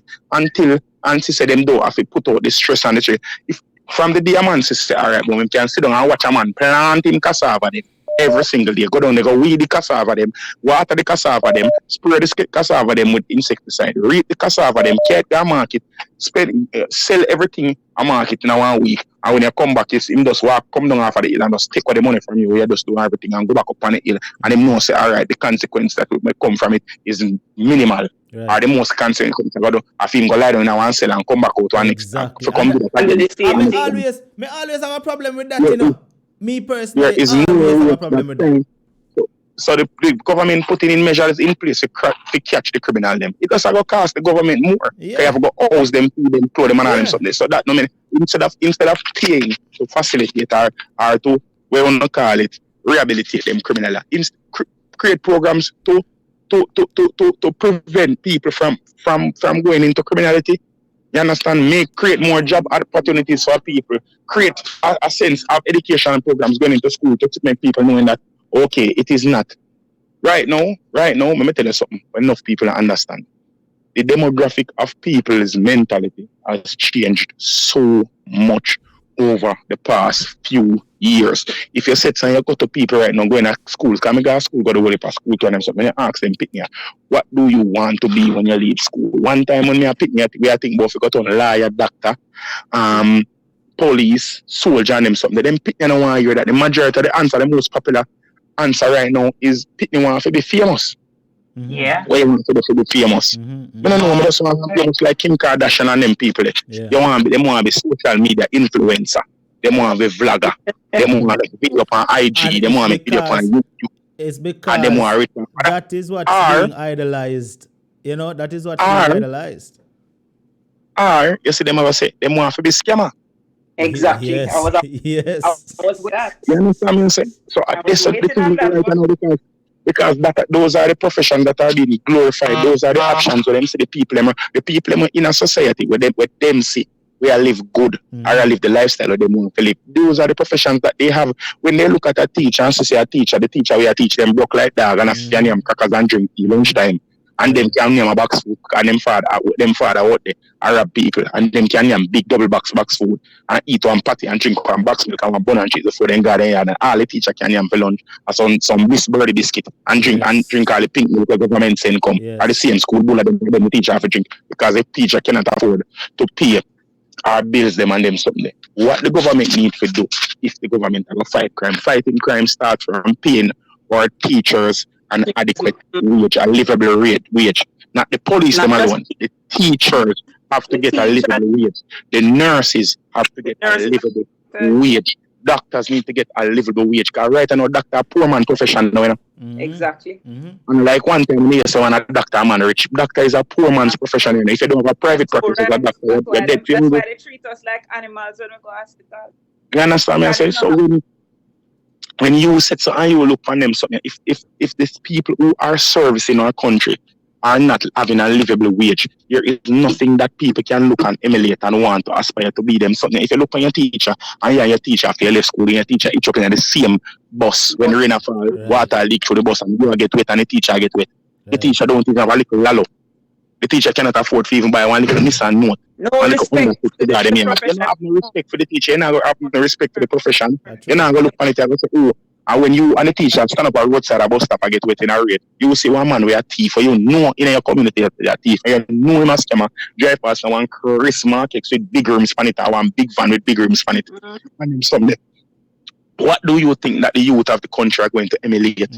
What do you think that the youth of the country are going to aspire to be if there is no way out? Because the number one stimulus for people to do whatever they do is financial. And if somebody can see that, okay, me born in a poverty and my mother born in a poverty, why me I kill up myself? My mother go to school and have one degree, she a teacher, she poor, and me poor too, and me hungry too. Yeah. Why me I kill up myself to focus in a school and get my degree? If I go turn teacher too, we go poor again. Figure out with school. My brother, deeper than that, though, you know, the question, just to get back to the question that you asked, the original question. It's yes and no, because on a whole, we all have to take with personal responsibility. But then the government has to set the framework, because let me tell you right now, see, I said last year, New York City with 8.9 million people ended up with 311 murders, and Jamaica with 2.7 million people ended up with 1,331. New York was at one point one of the most violent cities in the world 10 years ago. You understand? But what did New York put in place? Exactly. What New York did, and it has been well documented, and this is what I blame the authorities for. New York treated crime and violence like a disease, right? And they try to find ways to treat that disease. And listen, we have the most brilliant minds out here. We have some of the most brilliant social anthropologists who go study crime all over the world, like Dr. Gale and other people. And the government refuse to listen to these people. You understand? So it's like we keep doing the same thing over and over. When you hear even the ex-commissioner of police talk, him say all the crime plan them what them come up with is just recycled. They are doing nothing new. The SOE is just recycled. After a while, the criminal them get tired of it. As Tripple say, we are not trying to prevent crime. What we are doing right now, we are treating what is all basically it's reacting. We are reacting. We're not doing anything to prevent it. Right? We have the experts, we have the experts, and we can do so much more, because it starts with the basic structure, the unit, the picnic we're just born, and that's where we have to start from. But there's and that is what the government is not doing. When you do something, you put in a system like a prolonged state of emergency where 97% of who you're scraping up never commit a crime from the day they're born. There's another thing that I want to know. There's another thing that I want to know. Sorry. People. Yeah, go ahead. Sorry.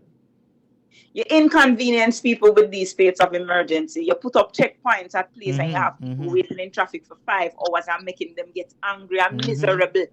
Right? You're stressing out the security forces. You're putting them to stand up in the sun all blasted day, forcing them in inhumane conditions to use in porta potty when not empty in 1 week. And if they want to use the bathroom, the poor woman, imagine a female police officer or a soldier on her period all day on the road.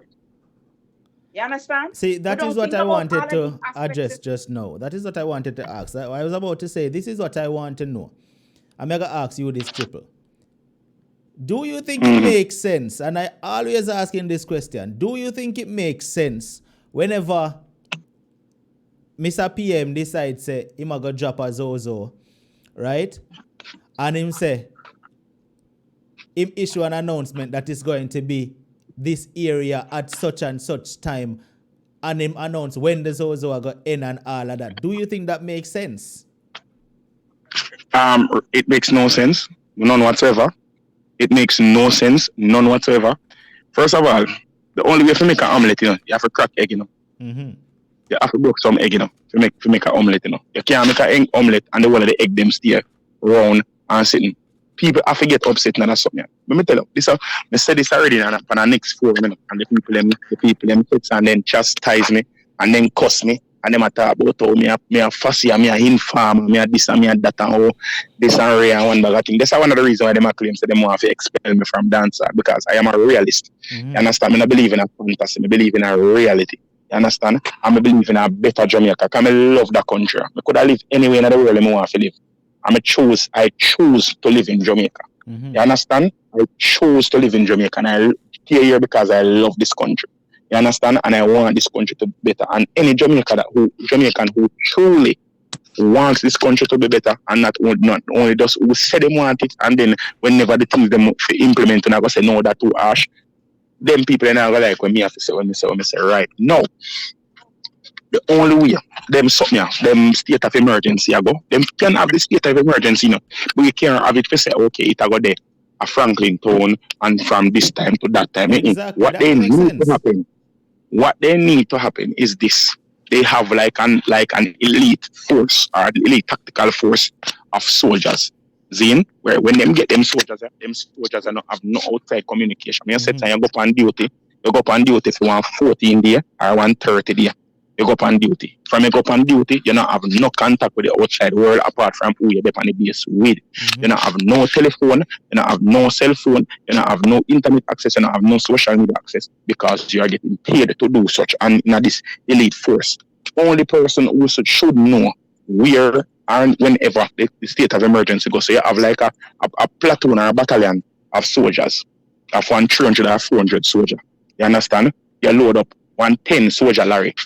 Zine, and you know, say, all right, 3 o'clock a morning, 2 o'clock a morning, whenever, before the morning, them soldier get up now, jump in the truck, and the only person who up at the truck go, and the leader for the platoon, like the 4 head for the platoon go. And then 3 go away, and then sets on, they come in unilaterally from different points into a community, and they just come out and they just search every single where. Go into people's houses, go under people's houses, search every single where. Nobody at all don't know where them are go. The soldier them don't know where them are go. Them just go there and just search the only person. Like the force. So if something leak, you know, say one out of them force somebody to talk or who say wait to go. Say Kamla, me know you say Kamla that you know the state of emergency and all of that inconvenience people, right? I think that's what you said, right?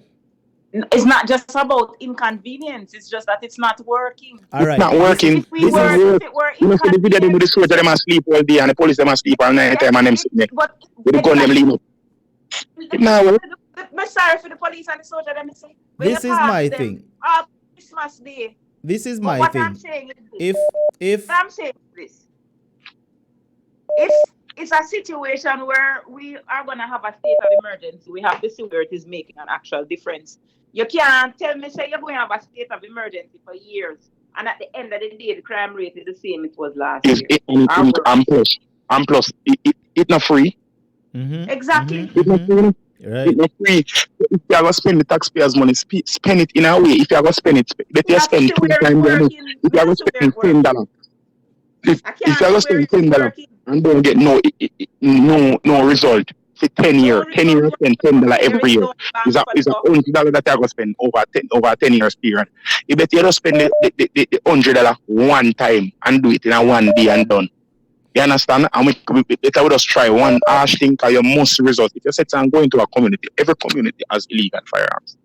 Every single community has illegal. But do they really want to solve crime? Crime is I don't think so. Honestly, I don't think so. This is what I don't think. Either, because I'm not a rocket scientist and we can figure out some of the more obvious things to do, and then them supposed to have sense. So if we can figure it out, why them can't figure it out? This is why I think the state of emergency will never work. And may agree with Triple X 100%. And this is why I think it will never work. If you're going to drop a state of emergency in a community and you tell them when you come and you tell them which party to go there and all of that, you give the criminals enough time to go bury them, gun them, and left out of the community and go somewhere else. You have a state of emergency, you have a look for gun and all you have one iron stick and joke in the ground. You know, a metal detector. You have not, a seismic detector. You have nothing at all. The equipment you need for search for weapons. So, you have a state. What is the sense of it? Just by eye, The soldier they must also look and see the place. But there's so much corruption in the police force that even if we don't know, the public don't know, the criminal them know, because I guess Hello. It's not even the police force itself. You see, the leaders of this country, they don't want the country to be better. They are more focused on where they're going to get the votes from, exactly, more than how they're focused on making it better. Because if this country was a country we just know, so every party does have one term, it would have been. We just have to know, say, all right, this year, a PMP year, next year, a JLP year. And if you have a good year, you get a second year. But big man, if I did say like, me personally feel like we just need to do away with all the parties right now who they're presently. No, we can't do it because governance, a country can't work without governance. I'm not saying we don't need governance, you know. I'm saying we need to do away with them party where they're them they're too long a reign. And over the years, over the decades with them that they are reign, what have we seen? Where the results there? But that is, yes, if I say that we have to do away with the party system, that is really very like at the end of the day, you know, there have been several independent parties that come up, but they fail to garner enough votes, because you have to understand that politics is something, you know, because there are a lot of people who are in politics right now. You have a youth named Damian Crawford, may I tell you the truth. I'm not really a political person. But so that you there with Damian Crawford, I have seen his work and I have followed his work, and I'm telling you, I think he's a PMP, one Rasta youth, man. I'm a lecturer up a youth. That man, I think him is a PMP. I mean, I tell us that brother there. When you see what he has done in the constituencies that they have given to him, the people them actually run him out of constituency one time, you know. Yes, what about him? 1 year back to school, cause you know normal them give like a back to school like voucher to the people. I'm gonna give them like a 3,000 a voucher. So you're back to school. I them give 3,000. I mean, if I cash a voucher, you get. I them get a voucher and people sell the voucher them and them something. And Damien Crawford tell this for me, man. I'm not giving away no voucher this year. You know what I'm gonna do? You know what I'm going to do? I am going to create an homework center, and he got volunteers from the university that he was teaching at to come and help the people with them homework. And he created a homework center. Get the space, get the computers and all them something for children who are going to school. I don't know, say a lot of parents are not that educated to help, especially in them low income communities. If you help them with them homework, for help them, say, because you know, say sometimes children don't participate in school because they feel like they can't live up to the expectations or can learn at the curve at others. So the man say, I create a homework center for the people them over there with the money, instead of you one money, $3,000, whatever money figure, and you just sit and use it, and you know benefit the people. The man create a homework center where you go help the people straight through the year, instead of you $3,000 for the one term. And the people them cuss and say them want them money. Them want handout politics. Because it's a money hungry society we live in. Handout politics them used to. Oh, this money have to come dictate to them where them to use them money for doing brighter for them money, and plus then the man also made another statement in the same constituency list. Listen to me. Him don't want nobody to invite him come on a funeral. Him don't want nobody because normally them give a funeral grant, like when people are buried, them give them like 120,000 or 130. The man said, me nah go no funeral. The person already dead already. The 20,000 let me give you out to go to the funeral that can't even buy a wreath. I would rather take the money and I spend it in the constituency to make the constituency better. And the man said that straight up. And the people them said they don't want him there. They kind of thief their money. And this man was actually trying to put in measures in place which in the long term would have helped the community. So the problem is not just the government. It's education, you know. The people it is really education. You understand? I think it is grossly unfair worldwide that people who are educated and people who can think critically have the same one they vote as somebody when no sense you are going to sell them vote for one plate of curd vote. But is the politicians cause that? You understand? The politicians are the ones that worldwide.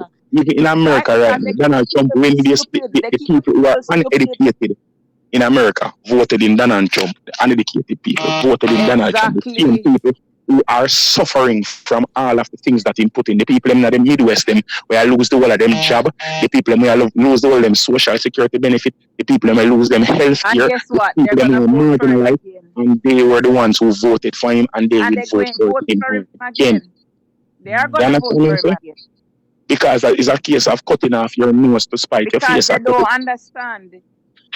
They don't understand. Them no see They are don't so understand. It's like the man I heard this using heat. analogy today. Just today, I heard this analogy about the forest and the axe. The axe managed to convince the trees in the forest that he was one of them, so they would keep voting for him. And even though the axe was cutting down the trees, he kept convincing them that he's made of wood. He's one of them. You understand? It's the same thing with the people. Right? That is such a fitting analogy. That it's the same thing with politicians and people in Jamaica. I'm going there and them say, listen to me, I'm born here. I was raised here. I grew here. I know your plight and them. And them notice that man, they see him born down there and born a Poland, you know. But guess what? Him live at Narbrook. Him live at Church Garden. Remember say, him feel toilet to him flush and run what he use flush him toilet. Them not touch him toilet, you know. You understand? Him no know what hunger feel like. Him don't if you look at him and say, how much for a loaf of bread?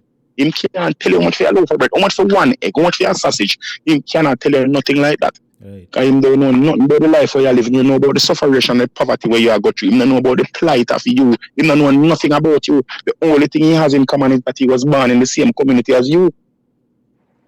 Team parents them in the same community, probably are the richer people in the community too. Probably your parents them used to work for Theme Father. Probably Theme Father used to stay with your parents. And never used to back from a scenario. So because you sit and emulate this man because he used to pay for your father and he used to treat for your father like shit. Make your father work under some substandard condition. But because him was the one who was paying your father, you feel like you have to vote for him or him pity them. Keep you stupid, him keep you stupid, so you will keep voting for him. All right. Now, let me ask you now a question. I want to think about the fact that, because this is something that is obvious, you know, and a lot of people don't even know it, that the dance of certain communities, right, in Jamaica, they recruit the youngsters, right, in the communities. I want to think about that fact there, that they done them recruit the youngsters. You don't feel like the government should have come up with a system like that where them recruit the youngsters before they done them recruit them in them gangs? Well, so who you think done them work for? Who you think you done them work for? Me get your point, Triple. Well, but Triple, I don't think that the politicians don't have much more control over the dance anymore. You know? Back in the day, yeah, but nowadays, no, they don't. Yeah, because back in the day, the politicians used to have the money. No, the dance find other ways to finance the crime, so they don't need the politicians anymore. But not done really again. People do it, and this is the problem. Them eradicate some of the dance. Them eradicate the dance, them, and then left a sense of a vacuum with the power struggle. That's why the crime stays right now, because there's a vacuum there, and everybody are trying to take the space. Right. You understand why? Well, when the Danmanship thing was there was a sense of hierarchy. You know, say, all right, that Danny come out, the next man they take in place. But no, because them just sit and just clean and cut and get to everybody. There's a vacuum with them money over here, so say, oh, them not take a chat from them man because them are them owner this, them owner that. Yes. And then because of the prevalence of where money are coming, or it is so accessible to get money from so many different exactly. That is a problem. I think that is a problem more than anything, you know, that because everybody have them own access now to money. Yeah. Really and truly, there is no need for a one done again, and then the politicians them and the US, between the Jamaican and the US collaboration, then they get rid of the done them. You understand, one way or the other. The thing is, and most persons might not agree with me when I say this, you know, but I personally did rather the dance system, you know. Of course. And the reason why, of course, it was unnecessary evil. Yeah, the reason why I prefer the dance system to the person who not, for the people who they are, when I understand why I say I prefer the dance system. As Triple said, it was a necessary evil.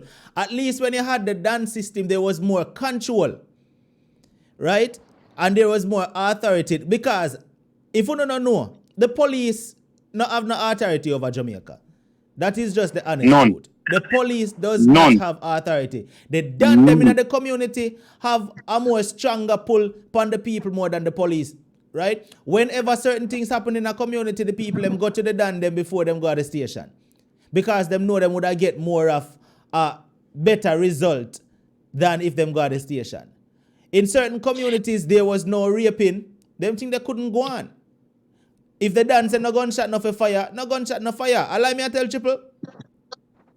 I don't lie. You understand? So I don't lie because back in the days, you know, the own all of the gun them. Mm-hmm. And when the dancer bring in him gun them, every gun have to come in. Yeah. So you can live at the community and go buy a gun and come back with it. Once you go buy a gun and go against the Dan, why you better come here to come start and get rid of you. Yeah. You understand? So the thing is to say, so at least the Dan could have at least you have one person would be the one voice of reason. But you have many multiple different factions now.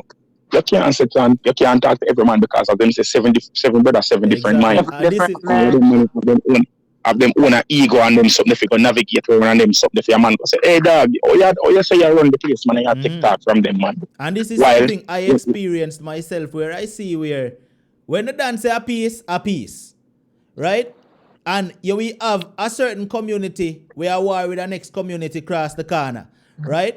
And the two of them come together and say, yo, I done this for don't know, and everything nice again. You understand? But as is now, since the politician them say, all right, yeah, hear me, you're going to get rid of them, Daniel. Well, I shouldn't even say the politician. And they get rid of the dance because they can't control them anymore. Right. I shouldn't even say the politician them because if the US never intervened, certain things wouldn't go on. Right?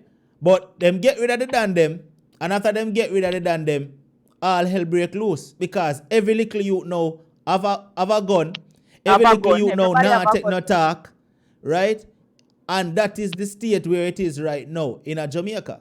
Well, certain areas, because certain areas still have 1 and 2 liquor than same way. But, and don't get me wrong, I'm not saying that we want a danmanship neither. That is not what I'm saying. But I'm just saying, as opposed to where it is right now, me personally did rather that. You understand? That is all I am saying. Yeah. See, that is exactly what I just said. See, Copycat says Unstoppable, you're supporting corruption. You now listen to what I say. Obviously, no, not delete the comment. He made a good comment, Susie. No, that was his good. That was a good comment. It's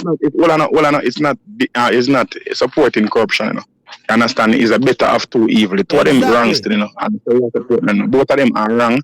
But at the end of the day, if you support something that kills one person instead of supporting something that kills 30 persons, right? Which is you feel is the better if you had to choose. And it's a matter of right now reach a stage where we have to choose. You understand? So when looking back in a hindsight right now, we can see. I mean, no for them people we are do them crime solving initiative that look and say, Jesus Christ, you better with the set and left it as such, You understand me?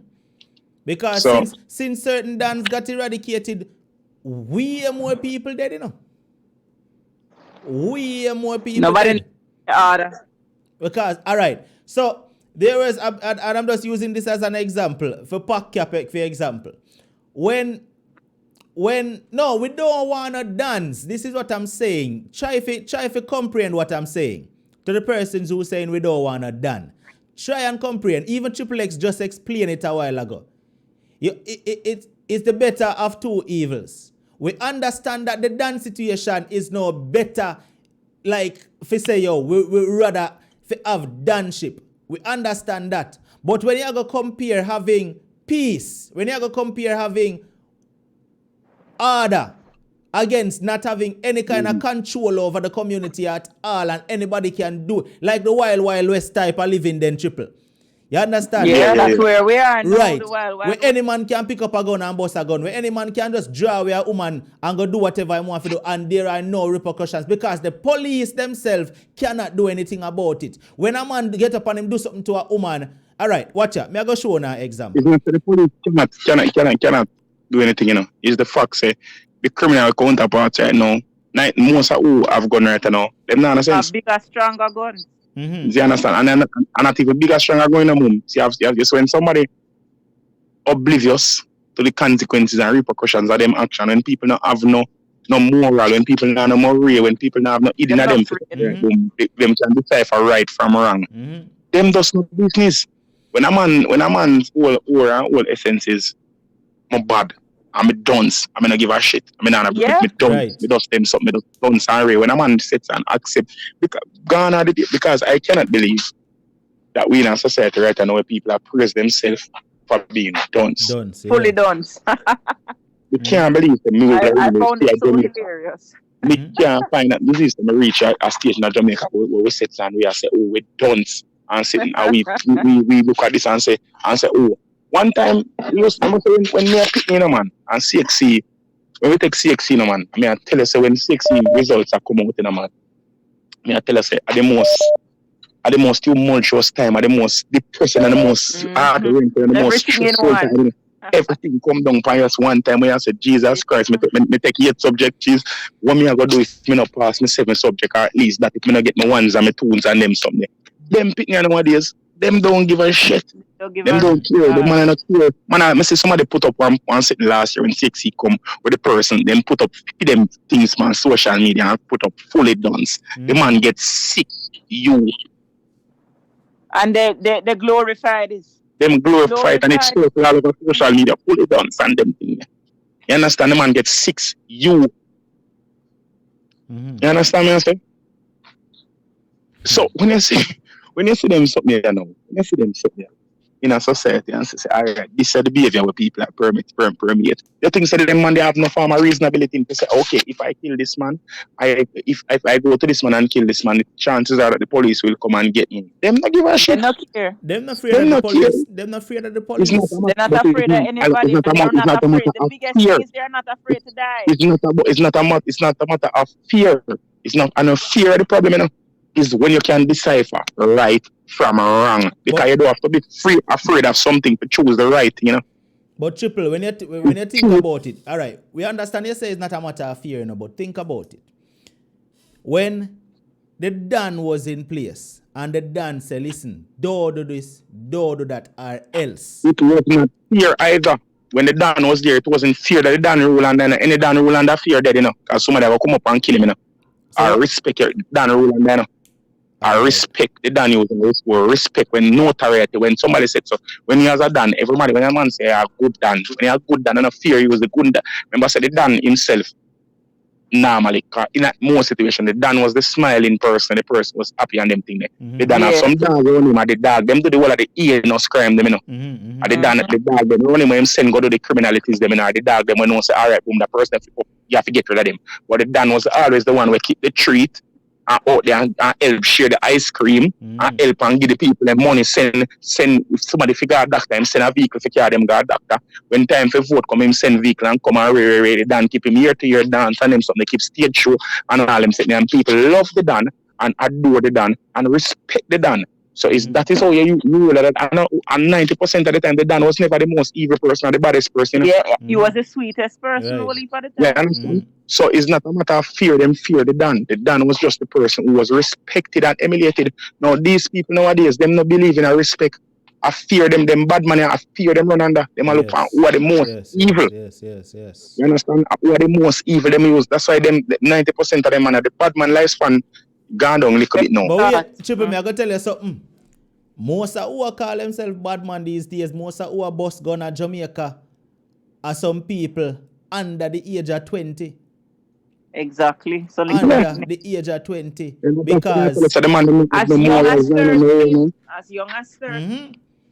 Because I recently get some information the other day say in the community where me come from, as some little pitney where used to run up and down in a brief.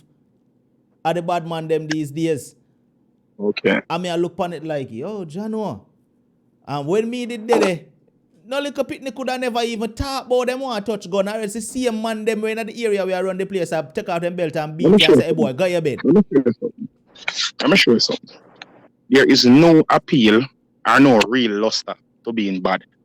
You see, when you see any man you say bad, where say them a bad man or killer, them man they mind very small.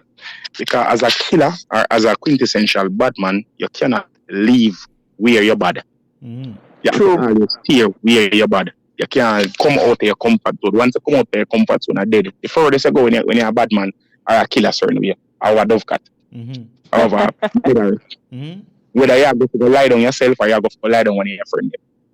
That's the furthest you go.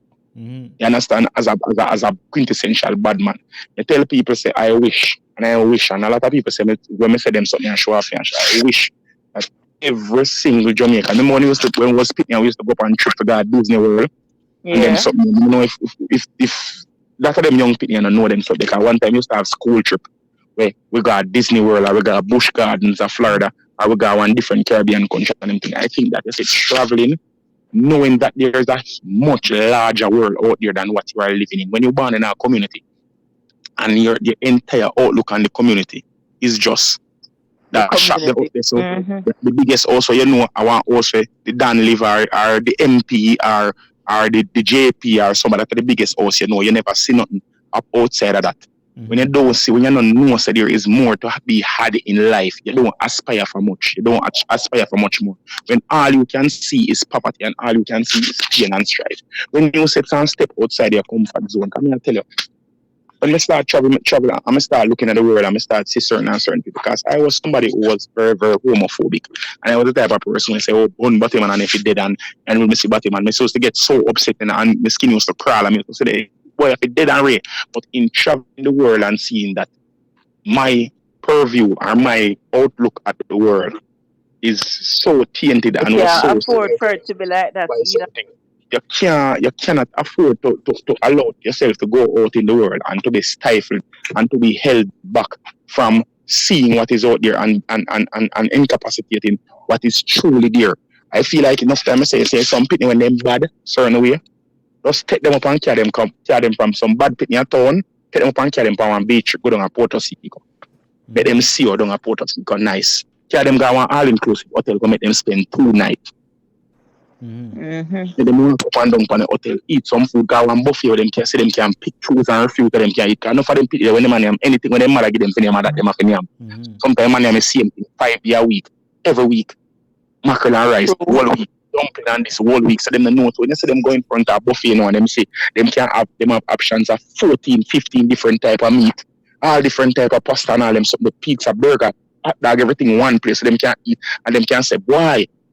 Me can aspire to do this, this is what me can get, instead of go lock them up in a formative school. The government pay how much money for them. They just carry them 1 weekend, but put them in a hotel. Just put 24 of them, carry them down one hotel, put them when them sit and walk up and down, go in a beach, go up on a water slide, walk up and down, socialize with people and them something. And trust me, you will change more of them people they saw than to lock them up in a prison.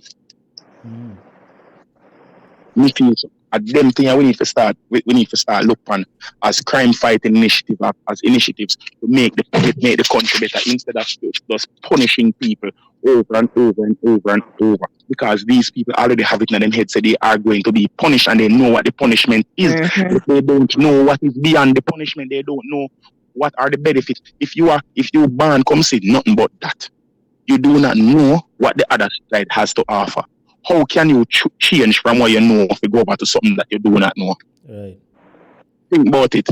But prison was put in place to rehabilitate. But the thing is, prison isn't rehabilitating anybody, because you send the the criminals in and let them out. Sometimes even worse than how them go in, because some of them go in and them heart get colder and them come back out and them do the same thing.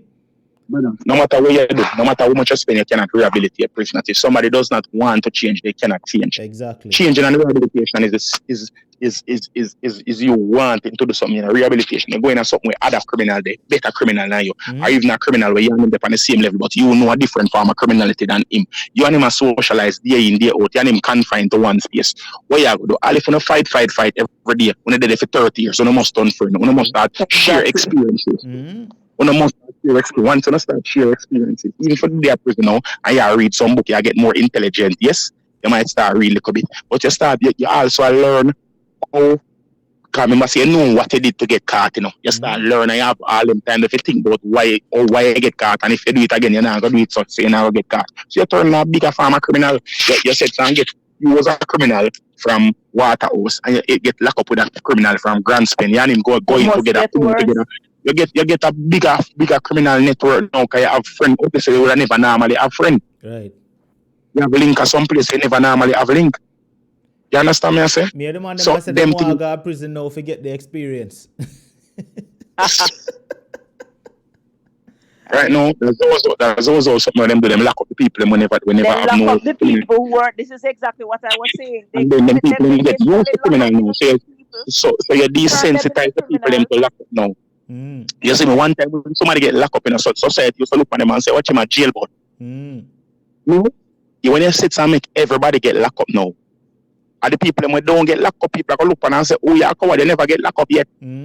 Yeah, punk. Right. Yeah, gonna make it stigmatize it now, to reverse the stigma, to make it seem Reverse like when you're not It's the the criminal, norm. You normalize it. You you normalize understand me? it. Say? That's So true. them not understand say, all of them things what them a do has long lasting effects. It has the effect. But That's them why I have to tell make you, it say look it makes no sense. And the make it thing is, look like them a do something. when a man That's go all to them want it prison, to do. when a man go to prison, him get street cred, That's the thing about it, Because when him go to prison and come out, and the one them where they done idolize him come out and them start look up to him even more now. You understand what I Brother, say? prison not help society not at all.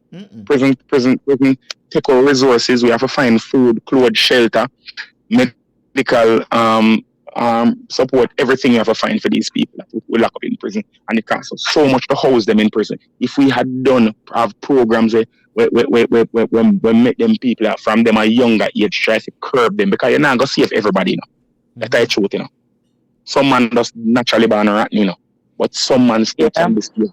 And because of the system we have, the system does faster and facilitate and manifest the criminality in them people.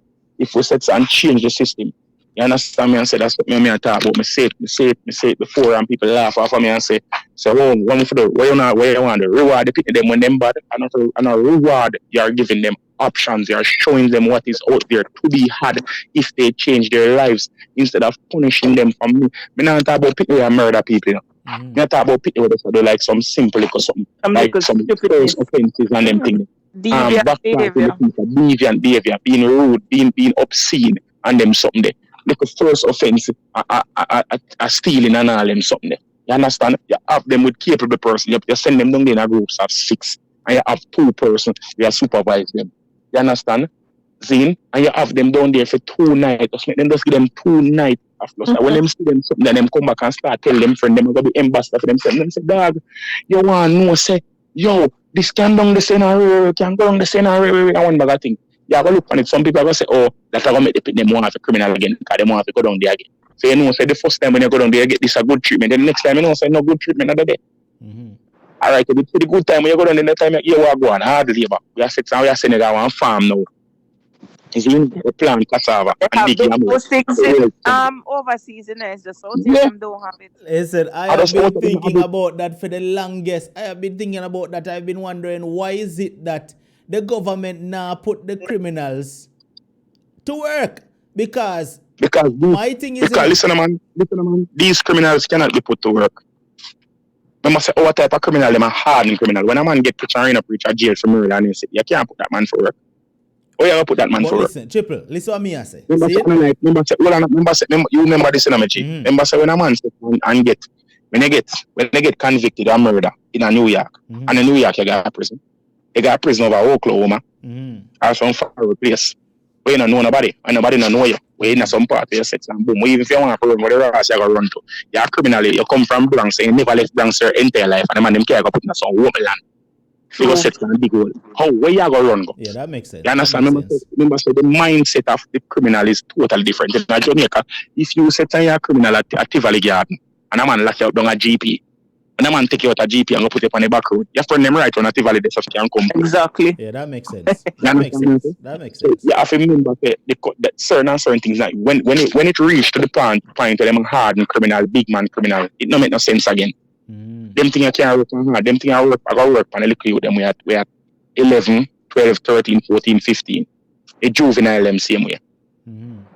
Them type of measures that where them go hard labor, carry them go patrol in our work farm, where them have to plant everything with them have to plant it.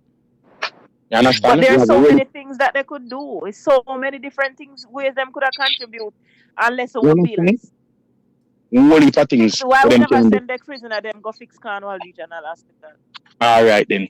The amount of things we could do when hurricane come, I want to send the president to somebody and you comment saying is that a lot of the Chinese warrior work in our prisoners.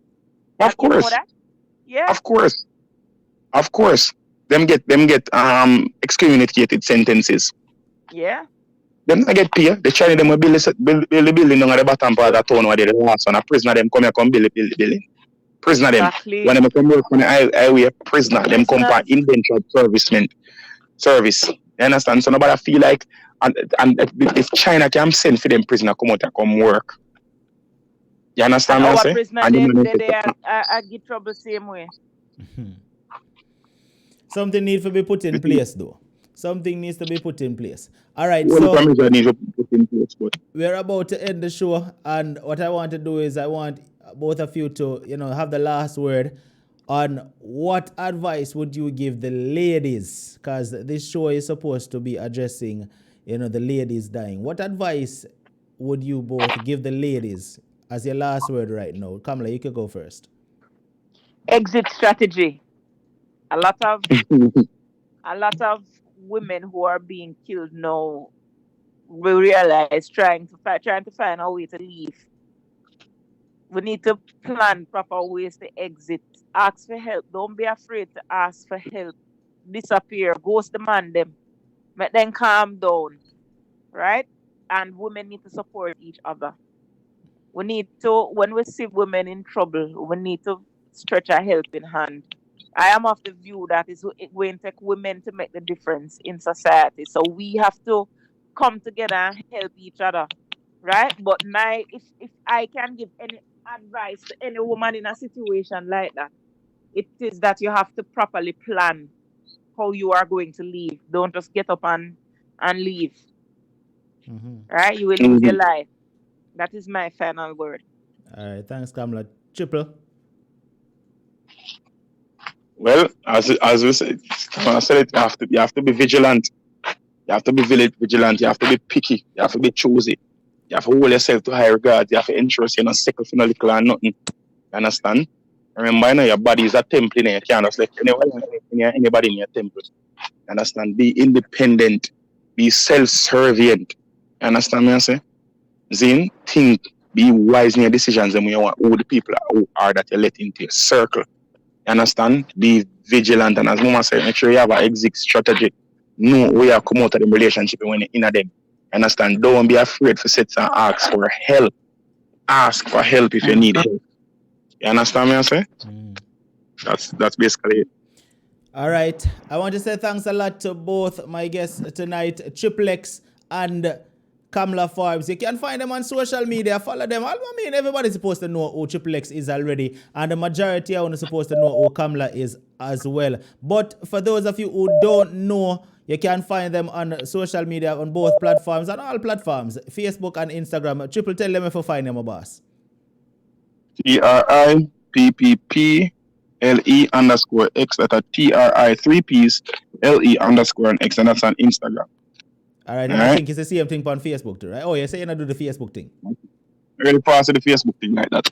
All right, so you don't know, you can follow Triple on Instagram, because trust me, I'm follow Triple, and Triple always drop some positive things where make sense. You understand me? I say, especially on Mondays. You have a thing when upload a video every single Monday, and why must it make sense? So you can check out Triple over there on Instagram. And Kamla, tell them where to find you as well.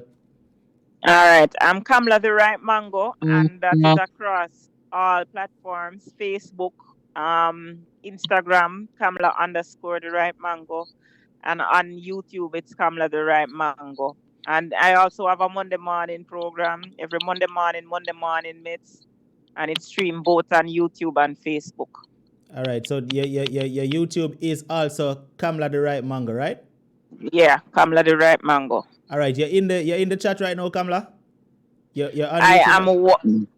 I am on YouTube, but I don't open it. I'm just watching it. All right. Comment in the comment section so them can see your name and just click on it and subscribe one time.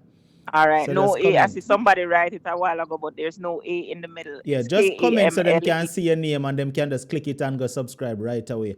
All right. Triple A on YouTube, my boss. And no, I'll start on my channel next week, man. All right, now say a word. Once you start it out, you don't know, so we have to go promote it, said speed. So thanks a lot to both of you for joining the show tonight. Totally appreciate it. And hopefully I can get you both again on other topics when them arise. Definitely. Anytime. Thanks for having me. All right, Kamla. Did you make your comment? All right, there it goes, guys. There's Kamla right in the chat. Kamla the Ripe Mango. So if you don't like how Kamla reason tonight, you click on her name and go over there and show her the love. And make sure when you go over there, you say, yo, Kamla, me there from Unstoppable show the other night, All right, so show Kamla the love. Kamla, thanks a lot. Triple, thanks a lot. Have an awesome night, all right? Blessings. Take care. Good. Yeah, all right.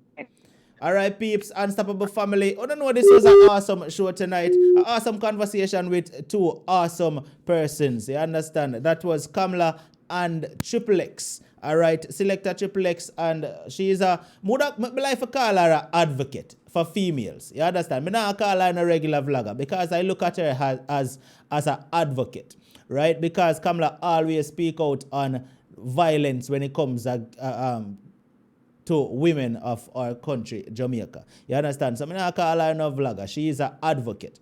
All right. I want to say my apologies to not acknowledging the comment section as much tonight. But once me in a conversation mode, I just want to focus on what's being discussed. All right. So my apologies for not acknowledging the comment section too much. All right. But I do look in every now and then, and I see what's being said. All right. I want to say thanks a lot to everybody for tuning in tonight. As you can see, me go over by an hour and a half tonight. So you can't complain.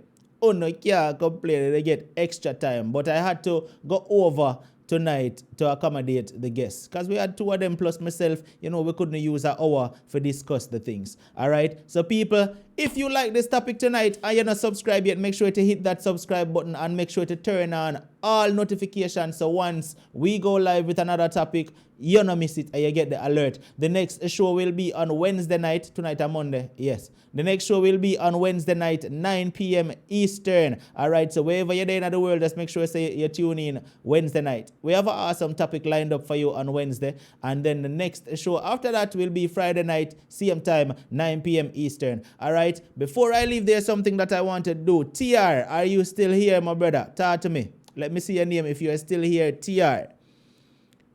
If you're still here, TR, let me see your name. SF Rose, if TR gone sleep, wake him up. All right? Wake up TR if you're gone sleep. TR, if you're still here, comment in the comment section. Let me see you. Quick, fast, and hurry, bro. I want to end the stream. All right, so TR is here. TR, bless up yourself. Now, people, if you do not know who TR is my brother. TR is my brother. There is his name. Him just comment and say, yeah. Now, what I want you to do, people, TR is on a journey to reach, how much you are trying to reach, TR? 8? Let me go check. TR is on a journey to reach 7K subscribers, and I want to help TR to get to 7,000.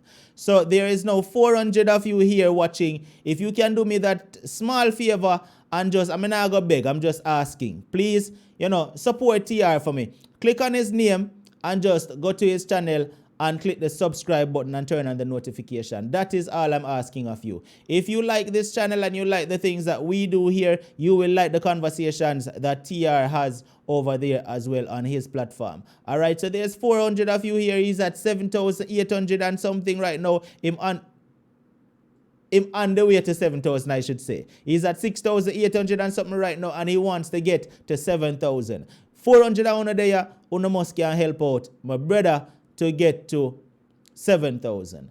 All right, so there is his name in the comment section. It's TR. Click on it and just simply hit that subscribe button. All right, Carlet Powell, thanks a lot. You said you have already subscribed. Thank you for that. Totally appreciate it. All right, now people, like I said, I'm just asking that you do that for me. I'm not going to sit down and beg like last night when I preached and I said, please subscribe to Dr. Mia with her. All right? Now, we will know the persons who went over and subscribed because, we'll be there. We're looking out for the names when TR does go live to have a conversation. And TR does have some good conversations at times. All right? Also, I want to say to the persons who also supported Dr. Mia Witta, I want to say thank you very much. She finally made it to her 1,000 subscribers. And I want to say congratulations to Dr. Mia Witta as well. We see Queen Rocks in the building. You can show Queen Rocks some support as well. All right, so True Loveless says, I just did. Big up yourself, True Loveless, for supporting to my brother TR. Thanks a lot. All right. All right, Bertram, bless up Bertram, I just did. Thanks a lot for that as well.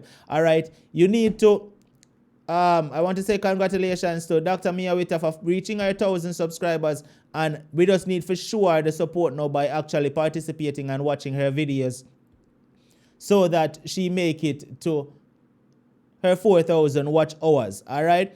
So we want to give her that support. All right, yes, see there, Kamla says she wants to get to 1,000 subscribers too. All right, listen, Kamla, Kamla, where is your number at? Because see, that is what TR does, you know. So you need to TR, let's do this. TR, what you say? You want to promote Kamla tomorrow, TR? Because Kamla was a great guest tonight. 917, yes, man. Yes. All right, so Kamla, this is what we are going to do. Tomorrow, TR goes live at 2. That is what TR does. He is a Lord God, TR, what name again? He's a growth streamer, right? That is what TR does. So Kamla, tomorrow what I want you to do at 2, if you are online, right? Go over to TR's stream and he will recognize your name, right? All right, there he said he will do a live for you tomorrow. So go over to TR's stream tomorrow at 2. He goes live at 2 and he will promote your stream until you reach 1,000 tomorrow. You're at 917. TR can get you to 1,000 subscribers tomorrow. All right, so tomorrow at 2, go over and he will make sure that you get 1,000 tomorrow. And then by the time we're done with the stream, you're going to get more than, come on now, we have 376 people left. Kamla is at, hold on, I'm going to go up on, you know what? Kamla was a great host. I'm going to go up on Kamla page and help Kamla tonight. Wait there. Let's go. I think Kamla deserves this because she had a great conversation with me. All right, you see, you just said you had 917. Kamla, you are now at 923. So the Unstoppable family are listen. All right, Unstoppable family, let's show Kamla how we do this. Let's show Kamla how we support each other. Let's go. Watch this. Kamla is now at 924. I want to see Kamla reach 950. And then TR can do the rest tomorrow. Let's go. Come on, people. Let's go. I want to see Kamla get to 950. Come on. Kamla, just keep on commenting so them can click on your name and subscribe. All right, she's now at 925. Let's go. We need 25 more persons. Let's go. Come on. 25 more persons. Let's go. Let's go. 25 more persons is what Kamla needs right now to reach 950. All right, 927. Here we are. Let's go. Kamla is now at 927. Come on, Unstoppable Army. Let's show Kamla. Una like how Kamla talk with me a while ago, right? And una like the kind of conversation. All right, Bertram said I just did. True Loveless said I just did. All right, thank you. All right, she's now at 927. Let's go. Maslin just did. Thank you, Maslin. 928. Kamla is at 928. Let's go. 929. All right. Thank you so much, Unstoppable Army. Thank you. Here we go. 930. Kamla is at 930. Let's go. 20 more. And then TR will get her the next 50 tomorrow. Let's go. 930. I need 20 more. I don't know if you just subscribe to Kamla name. Kamla, keep commenting. 931. 19 more is what Kamla needs. Let's go. Wanna make me go my bed now? Please let me go my bed. Just make me get 18 more is what Kamla need. 18 more so I can go my bed, go sleep peaceful tonight. 18 more. All right, Shushko. Thanks a lot. Ricky Trooper, my boss. Thanks. I know you're that subscribe, man, Ricky Trooper. Blessed. Niles said I just did. All right, Kamla is at 933. Here we go. 934. Thank you so much. 935. Kamla is rising. Let's go. 935. I want to get Kamla to 950 right now. Right? And then tomorrow, Kamla will get the next 50 from TR. All right, Miguel Williams, big up. Miguel Williams says, I just did. Big up, Miguel. All right, let's go. I need Kamla. Dr. Miyawita, please drop Kamla's link in the stream for me. Don't spam it too much, but just drop Kamla link. All right, let's help Kamla to get to 950. She's at 936 right now. Let's go. 936. If you like the way Kamla reasoned just now, just imagine when you subscribe to Kamla and go over there, go hear our conversations that she is having. Let's go. Come on. 939. Yes. Listen, I appreciate you. I appreciate you. I already set up a live for tonight. Tia, you go live tonight. 9:40. 10 more Kamla needs. Hey, I love the Unstoppable family, you see. When me say me love, Barbara Richard says, I just did. Thank you. I saw her name, but not the link. Carleen Unstoppable, just click on her name and you will be able to subscribe just the same. All right. There is Kamla's link. Dr. Mia just dropped the link. All right. Mrs. Scully, thanks a lot, says, I just did. Carleen Unstoppable said, I just did. Dante says, I just did. Thanks. Hey, 6 more is all that Kamla needs, and she will be at 950. This is how we show the support.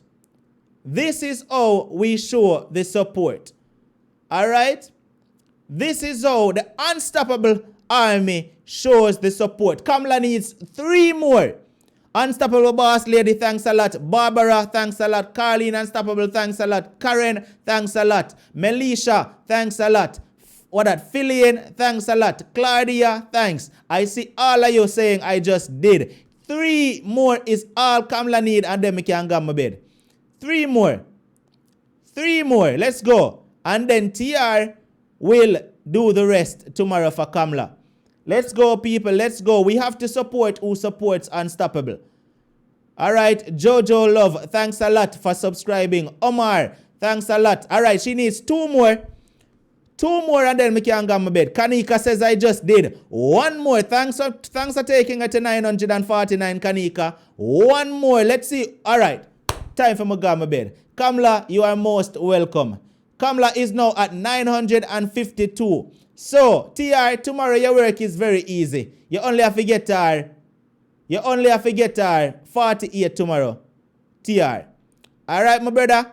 So, the work is going to be easy. So, Kamla, tomorrow, all you need to do is click on to TR stream tomorrow at 2 and he will get you to 1,000 tomorrow. No doubt about it, Kamla. That will happen. All right. And people, let's tune in to Kamla on Monday. What time do you go live on Monday, Kamla? Knowledge Queen says, I just did. Thanks a lot, Knowledge Queen. All right. What time do you go live on Monday so the Unstoppable Army can be there to listen to you on Monday? Maslin, love you totally. All right. So people, well, me know say someone no go there work, but if you can sneak in a bathroom and listen to Kamla Monday, let's do that. Let's sneak in a bathroom Monday and listen to Kamla. Just push the headphone in your ears and listen to Kamla 9 a.m. All right? So let's tune in Monday so Kamla can see your face and see say, yo, the Unstoppable Army is there in full force to support her. See there, Kamla is now at 955. It look like so we can get Kamla all the 1,000 tonight, you know. I wonder if I should have push it. Me not push it because I want to go my bed. I'm going to leave it to TR. So TR, big up yourself, my brother. And guess what? For all of you, as I said, if you have not yet subscribed to TR, make sure that you... Oh, TR is live now. Oh, that's what he meant when he said him set up a live for tonight. So Kamla, you know what, Kamla? Go over to TR now, as a matter of fact. Yes. Go over to TR now, and you probably can make it to your 1,000 tonight. I think you should do that. So people, thanks a lot for tuning in. Until the next show Wednesday night, no matter what, don't make nobody stop you. Before I leave, me have to say thanks a lot to all my moderators who helped me to moderate the stream. I want to say thanks a lot to every single person that sticked with me for the past 2 hours and 40 minutes that I've been here. I'll be looking out for every single person on Wednesday, right? Make sure not to miss the stream. If you have not yet followed me on Instagram, it's Unstoppable TV on Instagram. Make sure you find me over there. Watch out, man, people. Done. Gone. Let's go over to TR and go see what TR are going with over there. In fact, let's go cheer on Kamla over there so that TR can see the whole of it over there and support him and make the whole of the people them say, yo, let's subscribe to Kamla the Ripe Mango. Feel the music.